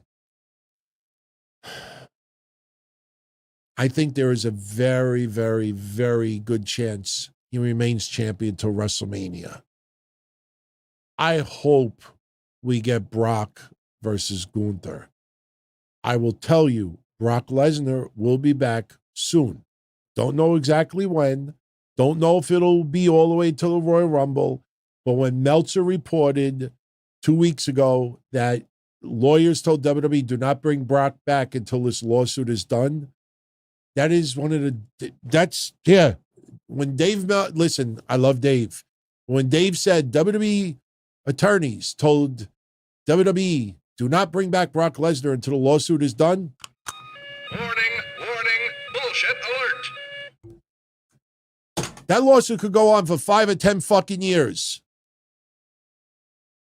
It can go on that long. You're not going to wait. They didn't do it. They did not bring Brock at WrestleMania because they didn't want WrestleMania to be the center, him to be the subject of attention. You had the sale. You didn't want Brock to be a focal point as part of the sale. You do a press conference. How do you feel that you have Brock Lesnar on your roster and this and that in the midst of this or that? So they're letting it blow over. More and more people realize that if Brock Lesnar is guilty of anything, Brock Lesnar is guilty of being a bad husband. Seriously. This has nothing to do with Janelle Grant right now. Tell me what Brock Lesnar did. Oh, he almost slept with that woman. He almost did. What did he do? Well, she was manipulated. What did he do? But he almost did. You have bad intentions. Like when you actually think about it, he was a bad fight. Sable's the only one that should be bitching to Brock Lesnar right now. Brock Lesnar will be back soon. Gunther has got to be on the radar. I would go Gunther, Brock Lesnar, WrestleMania. World Heavyweight Championship. That's what I would do. All right, everybody. I am done for this evening. You know what's wonderful about these Friday nights, especially when we finish late like this? I don't have to type up a synopsis. That's the one thing that gets rough with all the shows, typing up synopsises. You know, it's funny, when I put up the retro episodes of what Kevin and I used to do, I'm kind of shocked at the laziness of me back then, because there are so many years where I type no synopsis, none. And I look back on it now and I say, how in God's earth were Kevin and I the number one wrestling show on the internet for about 3.5 or 4 years? And during that time, we put no synopsis. It's like you had to tune in to know what we were talking about. It's kind of crazy looking back on it. So I kind of feel naked when I don't put synopses, but I like the way we do this on Friday nights. I like coming in and having, other than SmackDown and Kevin Sullivan, having no idea what we're going to get into for the night. So it's kind of like a, what do they call that? Not a grab bag, but what do they do like Thanksgiving, where everybody like puts something in, you just get like a random thing. What is it called? It's not a grab bag. This is going to piss me off if we go off the air and I don't know what that is. Someone knows what I'm talking about. Potluck. Thank you. Klitzer? I think Klitzer, right? I must say Klitzer. Klitzer. Potluck. Yeah. It's kind of like potluck. You don't know. It's like a Cracker Jack, too. You open it up, you know, I don't know what the surprises are, you know? So my email box is like a Cracker Jack box. I open it up, there's a lot of surprises. A lot of people from India want to do like design for my shows, and they want to offer me like deals and commercials and stuff. And I know it's always fake when they say, hi, Mr. Tony. You know, oh, I checked out your show, Mr. Don. And I'm like, you know nothing about me. It's kind of funny when you get those, you know, those emails when they kind of, especially, oh, what was the one? I remember back then we used to do the Minority Report, and when we used to get early scam emails, they would say, Mr. Report, because it was called Minority Report. So, and some people actually put, oh, I checked out your show, Mr. My Minority. All right, I'm out of here. My friends, have a good weekend. I hope if you're around Sunday night, you could join us on YouTube, 8 p.m. It's going to be a fun show. A lot of great discussion planned, a lot of laughs planned.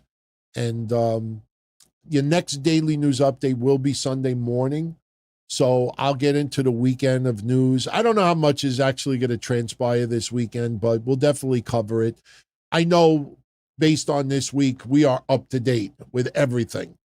So if you haven't checked out those updates from this week, download them. You know, they're like 30 to 45 minutes a piece. I think one might have been under 30 minutes. They're not long, and there's nothing really long-winded on them. And, you know, as we go on, you know, they'll get better and better. And I'm going to go get myself some sleep. So congrats again to Dave Levy for winning the predictions contest. We'll do it again for Bash at Berlin. And, you know, we'll pick new winners. So, guys, been real. Much love as always. Thank you for all your support. And we'll catch you next couple of days for all the shows. So be well. Have a good one. As far back as I can remember, I always wanted to be a podcaster. For me to live any other way was nuts. To me, those goody-good people who worked shitty jobs for bum paychecks and took the subway to work every day and worried about their bills were dead. I mean, they were suckers. They had no balls. If I wanted something, I just took it. I ran everything. I paid the bills. I paid the host. I even paid the masked maniac. Everybody had their hands out. Everything was for the taking. We always called each other good fellas. You would always hear from somebody. You're gonna like Don Tony. He's alright, he's a good fella. He's one of us. But if you're part of my crew, nobody ever tells you they're gonna get rid of you. It doesn't happen that way. There weren't any arguments or curses like in the movies. See, your haters come with smiles. They come as your friends, the people who've claimed they care the most for your life. And now that's all over. And that's the best part. Today everything is different. There's lots of action. I don't have to wait around for everything like everyone else. Oh, I didn't get the vaccine? Fuck you, vaccine me. Oh, your delivery guy has COVID? Fuck you, feed me. Right after I moved here, I ordered egg noodles and ketchup, and I got spaghetti with meat sauce. I'm no longer an average nobody, while they get to live the rest of their lives like a bunch of schnooks.